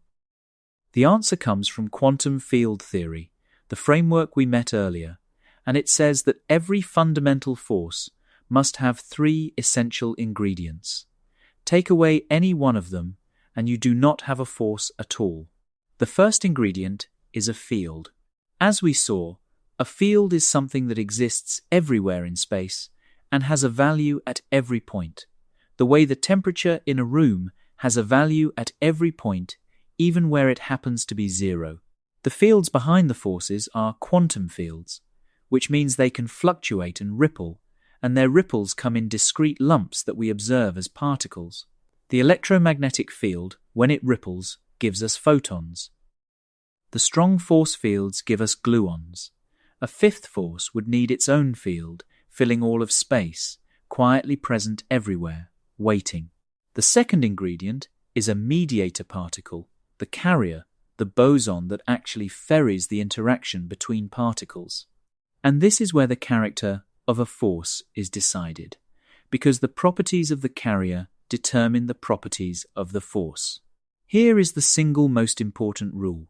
If the carrier is massless, like the photon, the force has infinite range, reaching across the whole universe. If the carrier is massive, the force has a limited range, and the heavier the carrier, the shorter that range. This is not arbitrary. It follows from the uncertainty principle at the core of quantum mechanics.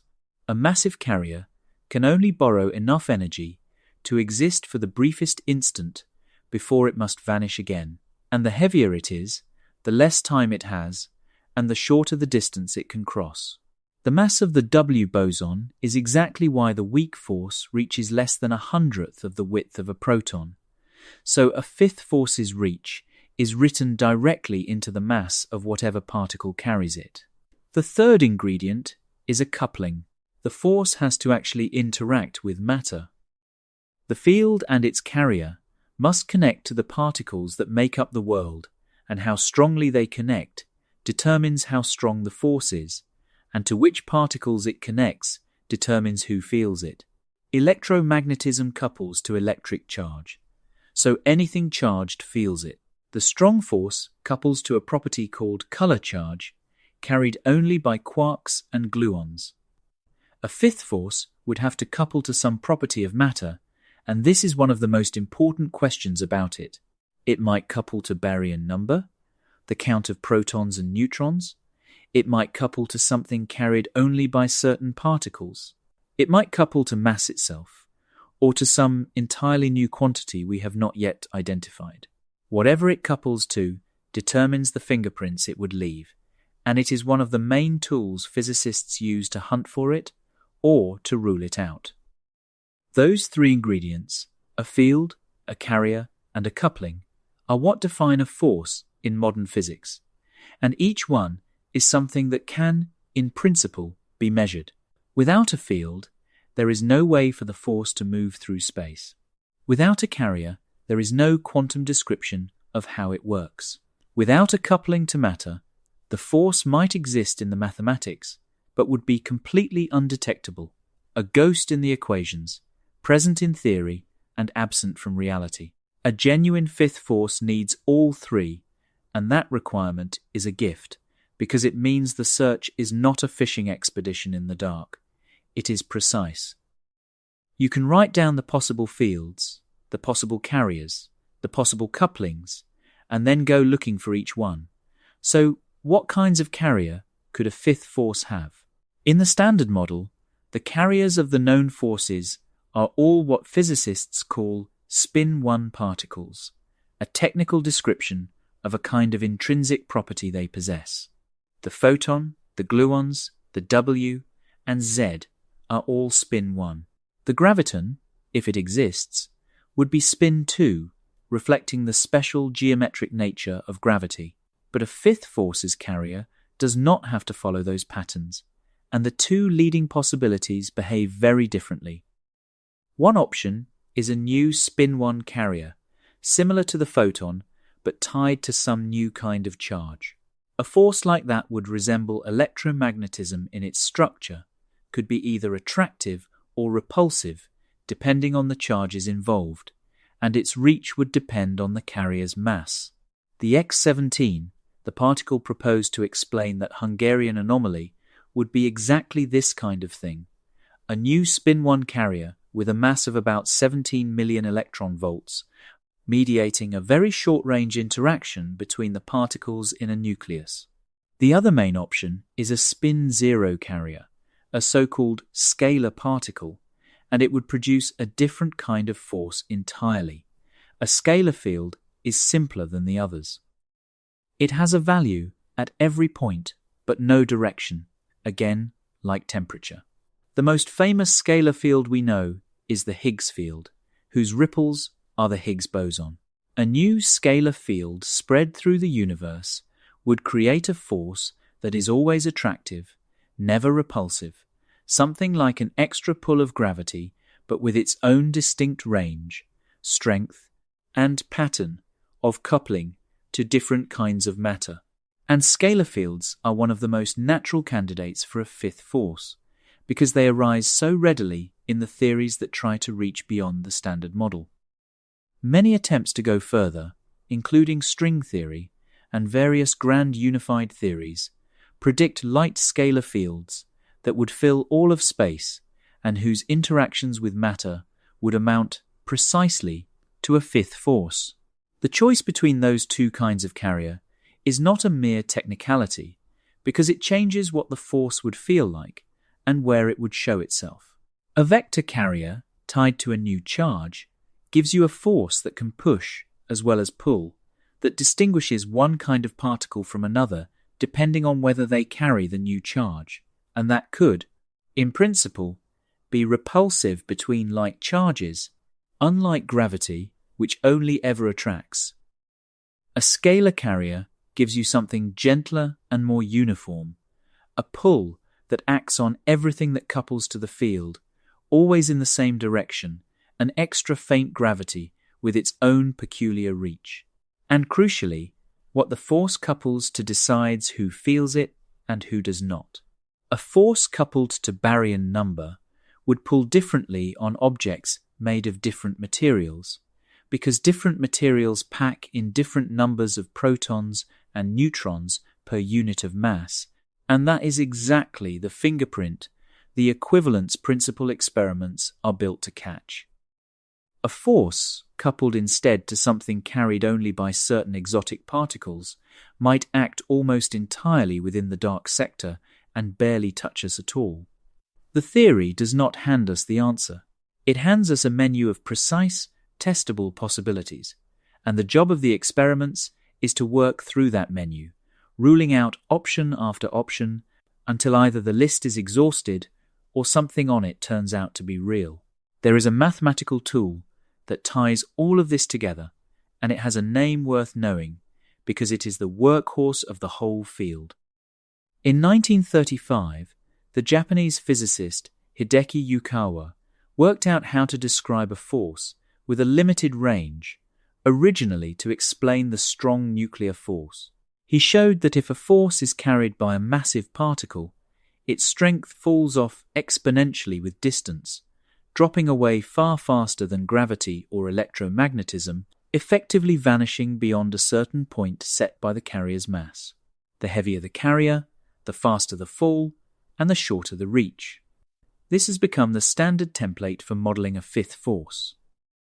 You specify three numbers: the strength of the coupling, the mass of the carrier, and what it couples to, and from those three numbers you can calculate exactly how strong the force would be at any distance, what it would do in any experiment, and where in the range of possibilities it might be hiding. And this brings us to a point that changes how you should think about the whole search. A fifth force does not have to be strong. In fact, the very reason it could have escaped us is that it might be extraordinarily weak. Remember that gravity itself is unimaginably feeble at the scale of particles, roughly 10 followed by 36 zeros times weaker than electromagnetism, and we only notice gravity at all because it always attracts and adds up over enormous amounts of matter. A fifth force could be even weaker than gravity, or it could be stronger than gravity but far shorter in reach, confined to distances so small no experiment has probed them carefully enough.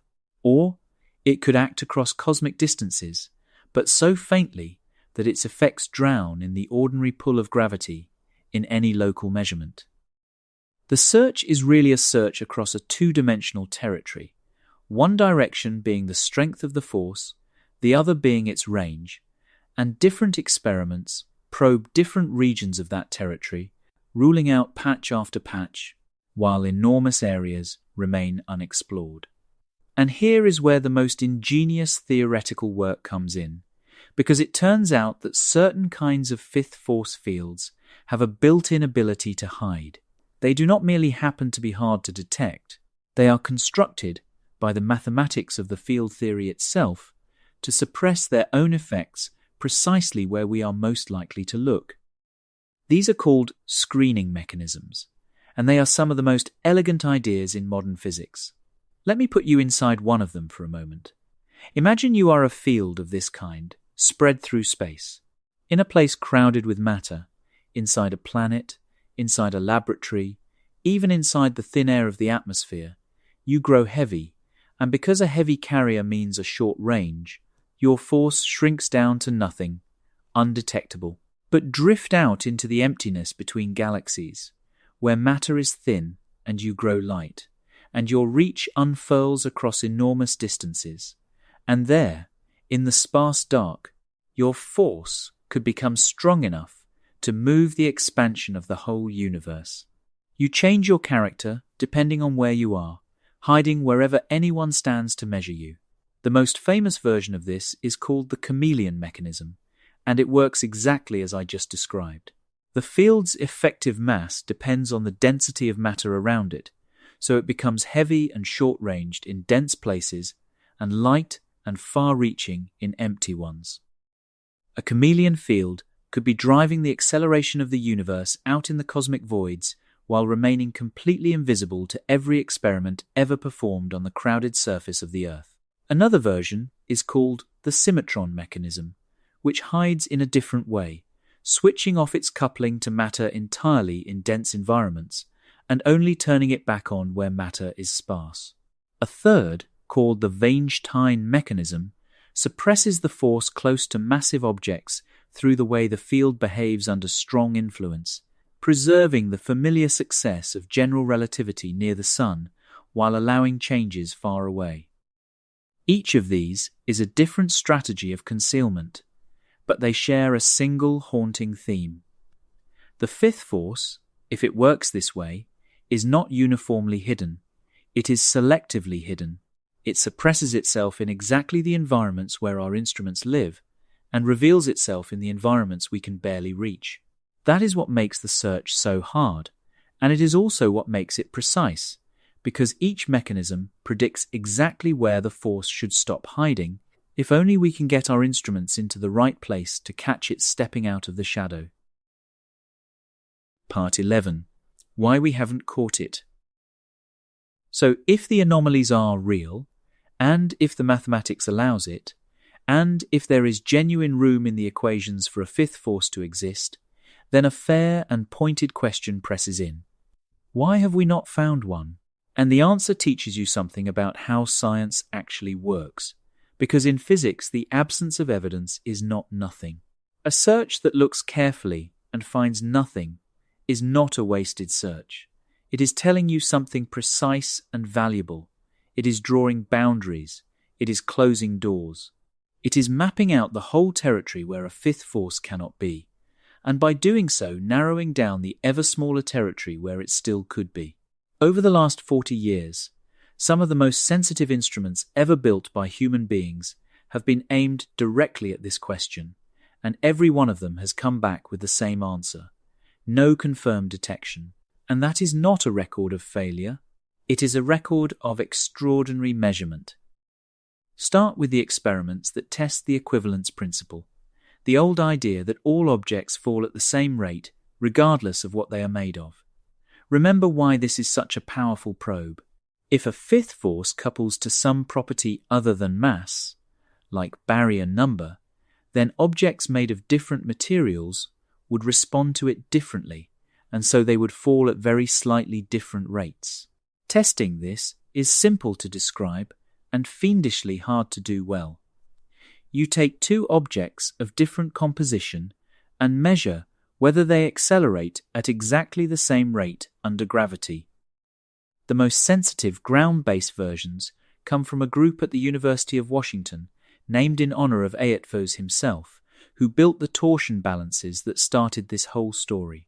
Their instruments consist of a carefully machined arrangement of test masses of different materials, suspended from an ultrafine fiber, arranged so that any composition-dependent force would twist the fiber by the tiniest amount, a twist they can measure to better than a trillionth of a single degree of rotation. They have tested pair after pair of materials this way: beryllium against titanium, beryllium against aluminum, different combinations chosen to maximize the contrast in whatever a fifth force might grab onto. And the result, every time, is nothing. No measurable difference in how different materials fall. The equivalence principle holds to a precision of roughly 1 part in 10 trillion. If a fifth force existed at the strengths and ranges these experiments can reach, it would have twisted that fiber. It did not. So those regions of the territory, those particular combinations of strength and range, are ruled out, crossed off the map. And then physicists went further still, off the surface of the Earth entirely. A French satellite called Microscope, launched in 2016, carried test masses of platinum and titanium into orbit, where they fell freely around the Earth in the near-perfect stillness of space, away from the vibrations and air currents and temperature shifts that plague ground experiments. It compared their fall to a precision of about 1 part in 1,000 trillion, 1,000 times finer than the best ground tests of its day. The result, again, was nothing. No violation. No sign of a composition dependent what was at those sensitivities. These null results are not disappointments. They are powerful constraints, and it is worth feeling their weight rather than skipping past them. They tell us that if a fifth force exists and couples to ordinary matter, then across the range of distances these experiments probe, from centimeters up to the separation between the Earth and the Moon, its strength must be smaller than gravity by an enormous factor, at least 1 trillion times weaker. That does not rule the force out. But it confines it to extreme corners of the possibilities, to places where it is either absurdly faint or active only at distances much shorter than a centimeter, or active only at distances much longer than the reach of these tests, or hidden by exactly the kind of screening mechanisms we just met. The experiments have not caught the force. What they have done is fence in the places where it is allowed to be still hiding. The very short distances have their own tradition of searching and their own difficulty. Below about a millimeter, gravity becomes extraordinarily hard to measure because the ordinary electromagnetic effects between nearby surfaces begin to overwhelm it. Despite that, experimenters have managed to measure gravity down to distances of around 50 millionths of a meter, using delicate suspended devices in carefully shielded chambers. At those scales, some theories predict that gravity should deviate from its usual behavior. In particular, the theories that propose the existence of extra spatial dimensions, curled up too small to see, into which gravity could leak, making it stronger than expected at short range. That strengthening would look exactly like a new attractive force. Experimenters searched carefully for it. They found nothing. Gravity behaves exactly as Newton described, right down to the smallest distances they could probe, which constrains any such extra dimensions to be smaller than roughly 50 millionths of a meter, if they exist at all. Then there are the great particle colliders, which probe the question from a completely different angle. When physicists smash particles together at enormous energies and study the debris, a fifth force carrier, if it exists, could be produced in the collisions, either directly or through its subtle influence on known processes. The X-17, with its mass of about 17 million electron volts, sits well within the reach of existing accelerators, and if it exists and couples to ordinary particles, it should leave a mark in precise measurements of how particles decay and scatter. Several experiments at facilities around the world have searched specifically for a new carrier in that mass range, looking for the sharp telltale peak that a new particle would produce. So far, no independent experiment has confirmed the X-17. Some searches have seen nothing at all in the relevant range. Others have set limits on how strongly such a particle could couple to ordinary matter, and those limits are beginning to squeeze the models. If the X-17 exists, its coupling to the ordinary particles must be extraordinarily small, small enough to have slipped past all these independent searches, which is not impossible, but is becoming a tighter and tighter constraint. At the highest energies, the largest collider has hunted for heavier hypothetical carriers across an enormous range and found none, pushing the mass of any such particle above several thousand times the mass of a proton. And then, in one of the most beautiful twists of the whole search, the universe itself becomes a laboratory. Stars turn out to be exquisitely sensitive probes of new light particles. If a fifth force carrier is light enough, it could be produced in the blazing cores of stars, and once made, it could escape, carrying energy away, changing how stars burn and cool and die. Observations of how stars age, how quickly certain kinds cool, set tight limits on any such new particle, and there is a single spectacular data point from a supernova in a nearby companion galaxy that was seen in 1987. That collapsing star sent out a burst of neutrinos that reached detectors here on Earth, and the number and timing of those neutrinos matched what standard stellar physics predicted. If a new light carrier had been draining energy from the collapsing core, that neutrino signal would have been shorter or weaker than it was. It was not, and so a supernova that exploded before some of you were born places a real constraint on the properties of any fifth force whose carrier is light enough to have been born in its collapsing core. The largest scale of all, the whole early universe, offers a constraint too, and it is a beautiful one. The oldest light in the cosmos, the faint glow left over from the era when everything was hot and dense, carries in its pattern a record of the forces and particles that were present in those first hundreds of thousands of years. If a fifth force had been active back then, at any real strength, it would have changed how matter clumped together, how the sound waves that rippled through the primordial fire behaved, and how the pattern of warmth and cold ultimately settled into the sky we can still map today.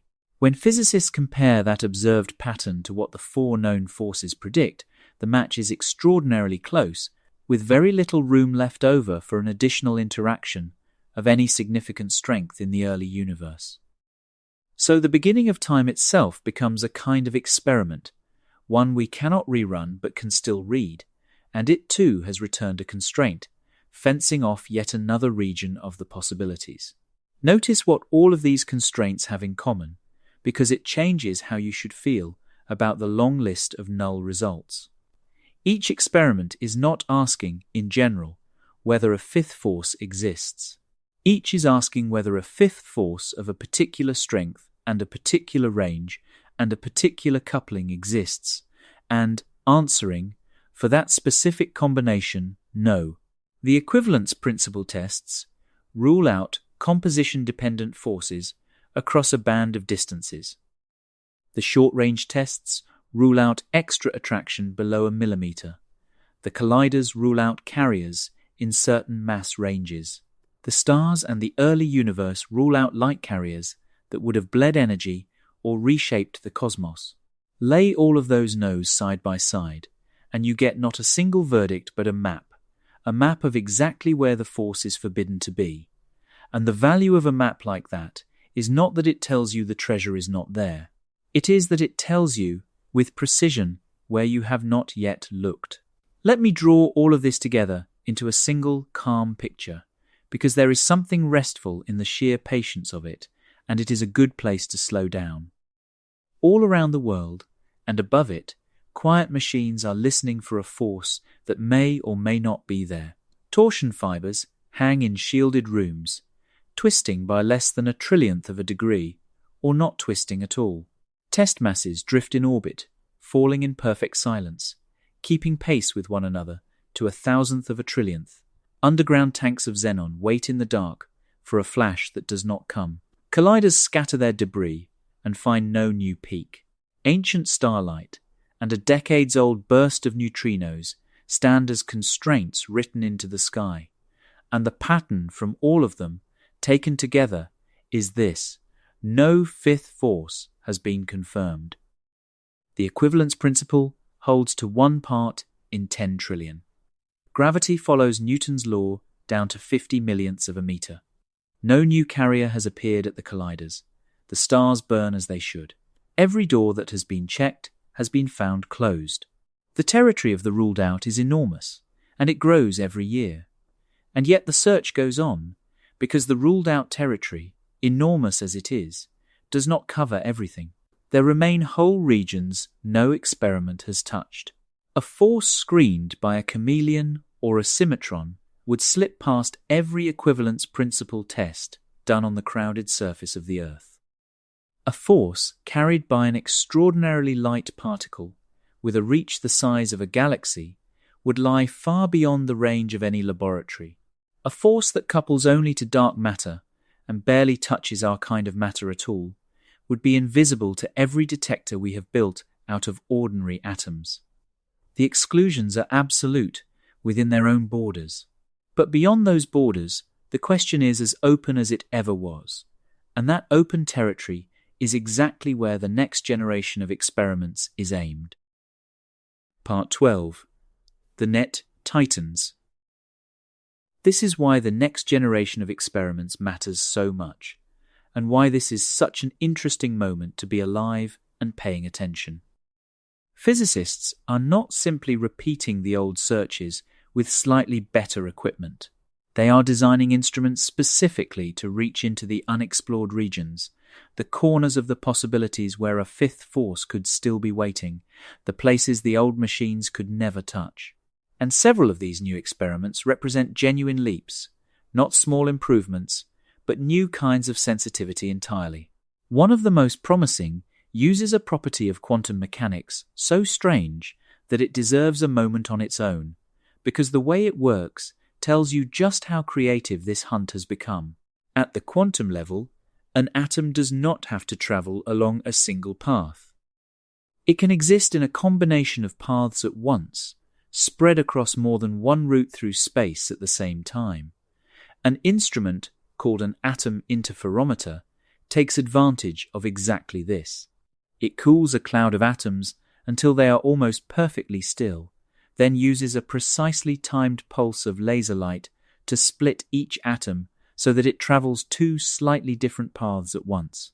After a set time, another pulse brings the two versions back together, and when they recombine, they interfere with one another, like two sets of ripples overlapping on the surface of a pond. If both versions of the atom felt exactly the same forces along their separate journeys, they come back perfectly in step, and the interference pattern is clean and predictable. But if one version felt even the faintest extra tug that the other did not, the pattern shifts, and that shift can be measured with staggering precision. The beauty of this is that it is sensitive to forces that would be completely invisible to any ordinary instrument. An older device measures the twist of a solid object. An atom interferometer measures the quantum phase of individual atoms, and that makes it responsive to entirely different and much fainter effects, especially forces carried by extremely light particles, the very kind predicted by certain dark matter models and by some of the quintessence theories behind dark energy. One experiment built on this idea, called MAGIS, takes the concept to an extreme. Instead of a tabletop device a few feet tall, it uses a vertical shaft 100 meters straight down at Fermilab. Clouds of strontium atoms are released at the top and fall freely for several seconds through a long vacuum, and as they fall, laser pulses split and steer and recombine them. The great height matters, because the longer the atoms fall, the more time any faint force has to act on them, and the larger the effect it leaves behind. Let me set you at the top of that shaft, because it is one of the strangest and most beautiful images in all of modern physics. Picture a narrow vertical tunnel reaching 100 meters straight down into the earth, held in near-perfect vacuum and darkness. At the top, a small cloud of ultra-cold strontium atoms is released, and it begins to fall silently into the dark. But each atom is falling in two overlapping quantum versions of itself at once, two faint possibilities descending side by side, and as they fall they are listening, with their own interference, for the faintest imaginable tug, a pull far too weak for any scale or spring or balance to ever register. Down the whole 100 meters they drop, in perfect stillness, asking the most sensitive question humanity knows how to ask, whispered straight down a shaft in the ground. The instrument is built to detect accelerations as small as a millionth of a billionth of what you feel standing on the Earth, a level at which the screen scalar fields and the ultralight carriers, if they exist, would finally have to show themselves. And MAGIS is not alone. A European project called Aeon follows the same philosophy, beginning with a smaller prototype and building toward instruments hundreds of meters tall, perhaps housed one day in a long shaft of their own. Together, these experiments will probe a region of the possibilities that has never been reachable before. They are not a small step past the old equivalence principle tests. They are a fundamentally new way of listening for a new force. And they are only one front in a widening campaign. Another approach, called precision isotope shift spectroscopy, compares the energy levels of different isotopes of the same element, atoms identical except for the number of neutrons in their nuclei, measured to extraordinary accuracy. A new force that couples to neutrons would shift those levels by slightly different amounts for different isotopes, and recent experiments with calcium, barium, and ytterbium have already reached sensitivities that constrain new forces in ranges the colliders cannot easily touch. As atomic clocks and lasers grow ever more precise, these measurements will push further into unexplored ground. There is a front in space as well. Gravitational wave detectors, which listen for ripples in space-time itself, offer yet another window. A planned mission called LISA, a set of spacecraft flying in formation and expected to launch in the middle of the next decade, will detect gravitational waves at frequencies far lower than anything ground-based detectors can hear, from the mergers of enormous black holes, and it could catch subtle deviations in how those waves travel that would signal a modification of gravity or a new long-range force. Already, a single event, the collision of two neutron stars, seen in 2017 in both gravitational waves and light at almost the same instant, constrained the difference between the speed of gravity and the speed of light to less than 1 part in 1,000 trillion. Future observations will tighten that further. And on the largest scale of all, a proposed future collider, a ring some 60 miles around, 7 times more powerful than the largest one we have today, could produce carriers far heavier than anything reachable now, or catch their faint influence on known particles through measurements of exquisite precision. Meanwhile, the most direct test of all continues, quietly and stubbornly. Independent laboratories in Canada, in Vietnam, in Italy, in the United States, are building experiments specifically designed to check whether that Hungarian anomaly, the bump that hinted at the X-17, is real. They use different detector shapes, different ways of preparing their nuclear targets, different methods of analysis, all chosen so that any hidden systematic error in the original experiment could not simply be copied by accident. And the logic is beautifully simple. If even one of these independent groups sees the same bump, at the same angle, at the same energy, the case for the X-17 suddenly becomes very strong. And if none of them see it, the anomaly quietly fades. Each of these campaigns, the falling atoms, the isotope comparisons, the gravitational wave detectors, the colliders, the nuclear replications, targets a different region of the possibilities, and together they form a coordinated search, reaching from the smallest distances to the largest, from the lightest carriers to the heaviest. What ties these very different experiments together is a single patient strategy, and it is worth naming because it is the opposite of the lone genius with a sudden flash of insight. No one of these machines can find a fifth force by itself. The falling atoms are blind to heavy carriers. The colliders are blind to the ultralight ones. The isotope comparisons see only forces that grab onto neutrons. The gravitational wave detectors listen only at the largest scales. But laid over one another, each covering the blind spots of the others, they begin to blanket the whole range of possibilities. It is less like a single searchlight sweeping the dark, and more like a net being woven strand by strand across the places a fifth force could still be hiding. Every new experiment adds a strand. Every strand either catches something or narrows the openings that remain. And the openings that remain, the screened forces, the ultralight carriers, the interactions that touch only the dark sector, are precisely the ones these new instruments were designed to reach. There is something almost moving about the scale of coordination this requires.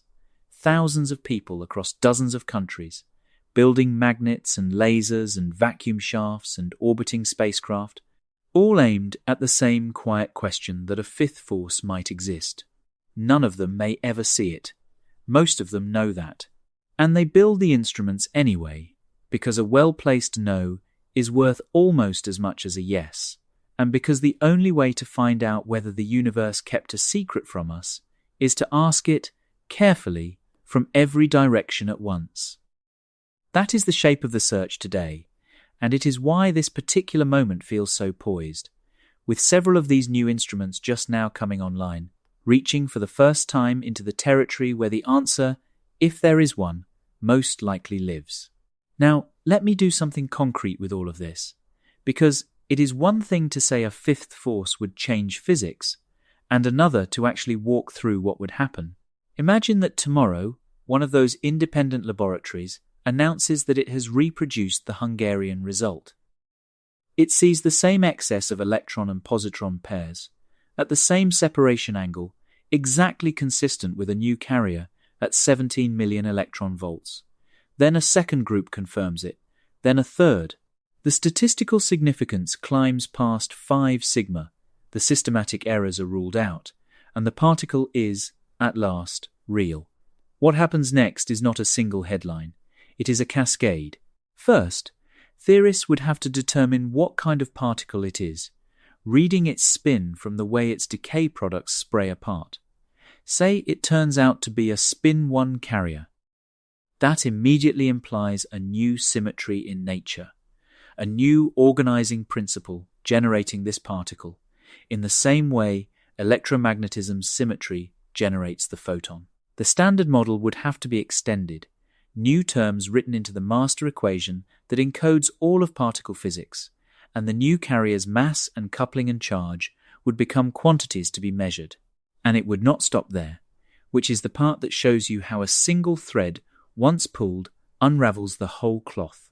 A new symmetry of that kind often demands, for the sake of mathematical consistency, that still other new particles exist to keep the equations balanced. So the discovery of one carrier could predict a family of undiscovered particles, things to be hunted at colliders and in precision experiments. If the new carrier couples to the difference between certain fundamental quantities, its influence would reach into the physics of neutrinos, into the great unexplained imbalance between matter and antimatter in the universe, into the behavior of matter inside neutron stars. It would have been present in the first minutes after the beginning of the universe, adding to the energy of that early moment and subtly changing how the lightest elements were forged, so cosmologists would have to check whether its presence still fit the observed amounts of hydrogen and helium in the cosmos. And if it couples, even faintly, to dark matter, it could be the long-sought bridge between the visible world and the hidden sector, a doorway through which dark matter could finally be studied. A single confirmed carrier could become the first thread connecting the matter we see to the matter we cannot, the first piece of a physics larger than the one we know. Consider, too, what it would do to the people, because science is done by people, and the human weight of this is real. For decades, the standard model has stood unchallenged by any direct new result. Extensions have been proposed, elegant and ambitious, and none has been confirmed. A verified fifth force carrier would be the first confirmed particle beyond the standard model, the first crack in a wall that has held for half a century. It would prove that new physics is not locked away at unreachable energies, but sits within our grasp, at scales we can actually study. It would send experimentalists back to their instruments with new purpose and theorists back to their equations with new questions. And it would fit a pattern that runs through the whole history of this science, because anomalies have led us here before. The strange drift in the orbit of the planet Mercury persisted for decades before Einstein's theory of gravity finally explained it. The puzzle of how hot objects glow resisted every explanation until Max Planck reluctantly introduced the quantum. The missing energy in a certain radioactive decay made no sense until Wolfgang Pauli proposed a ghostly new particle, the neutrino, which then went undetected for another 26 years before it was finally caught. Anomalies are not noise. They are signals, faint and ambiguous and easy to misread, but signals. And the anomalies we see today, in the wobble of the muon, in the bump from the decaying nuclei, in the turning of galaxies, and the widening of the cosmos, might be telling us something we are not quite ready to hear, that the universe runs on more than 4 forces, that there is an interaction hiding in the gaps, too weak or too short or too cleverly screened to have been caught yet, that the architecture of reality has, after all, a room we have not found yet. Part 13. 4 is not a sacred number.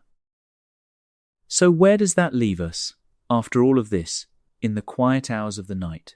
It leaves us with a question that is still genuinely open, and with a stance toward it that I find Honestly, more comforting than any tidy answer would be.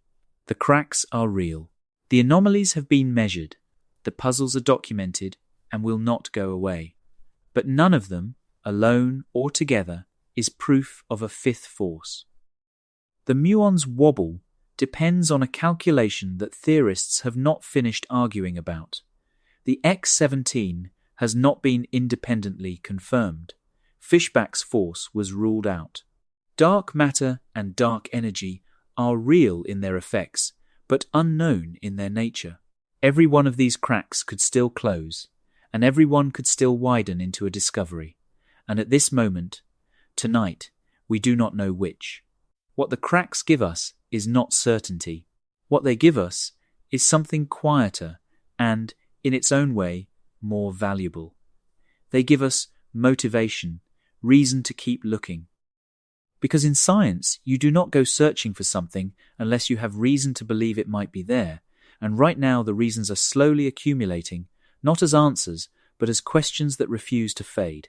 And the history of this field tells us that when anomalies persist across different experiments, at different scales, using different methods, they often, though not always, turn out to be pointing at something real.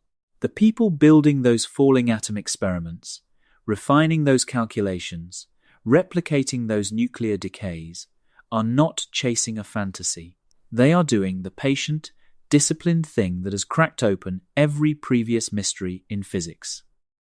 They are asking the universe a precise question and preparing to accept whatever answer it gives.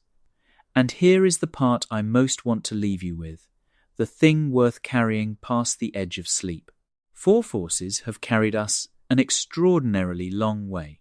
They explain the behavior of matter from the inside of a proton to the largest structures of the cosmos. They power every technology that shapes your life.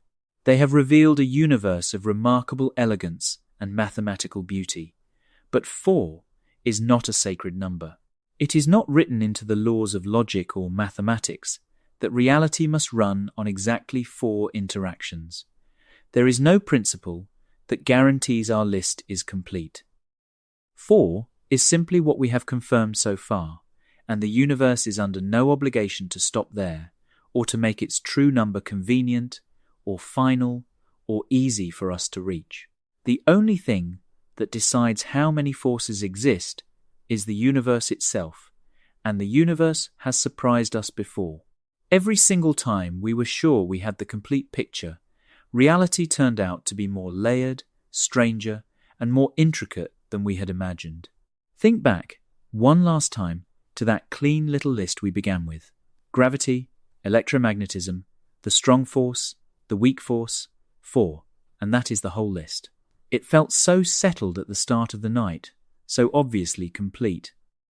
But you have seen, now, the cracks running through it. You have stood inside the magnet ring watching the muon wobble by an amount no one can quite explain. You have watched a bump refuse to flatten in a Hungarian laboratory. You have gone a mile underground to listen with 10 tons of xenon and heard only silence.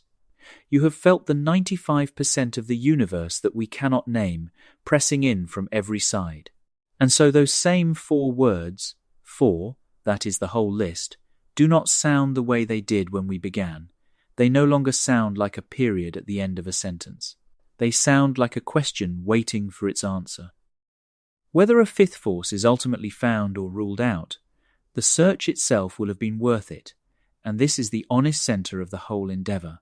If it is confirmed, it opens a new chapter in physics, a room in the architecture of reality that has been there all along, waiting since the beginning of time to be found. And if it is excluded, that too is a real result, closing the doors with precision and confidence, telling us that the 4 forces truly are enough, that the framework we built, for all its unfinished edges, captures more of reality than we had any right to hope. Either way, we learn something true. Because we do not come to know the universe by assuming we have already found everything, we come to know it by testing, relentlessly and precisely, whether we have missed something. Every result that comes back empty is a boundary drawn in the dark. Every anomaly that refuses to fade is a crack worth following. And every new experiment that pushes into unexplored territory is a small act of courage, a willingness to ask the universe a question it might answer in a way we never expected. So the instruments are being built. The atoms are being dropped down their long shafts in the dark. The calculations are being refined. The nuclear decays replicated. The ancient light of the sky re-examined for the faintest sign.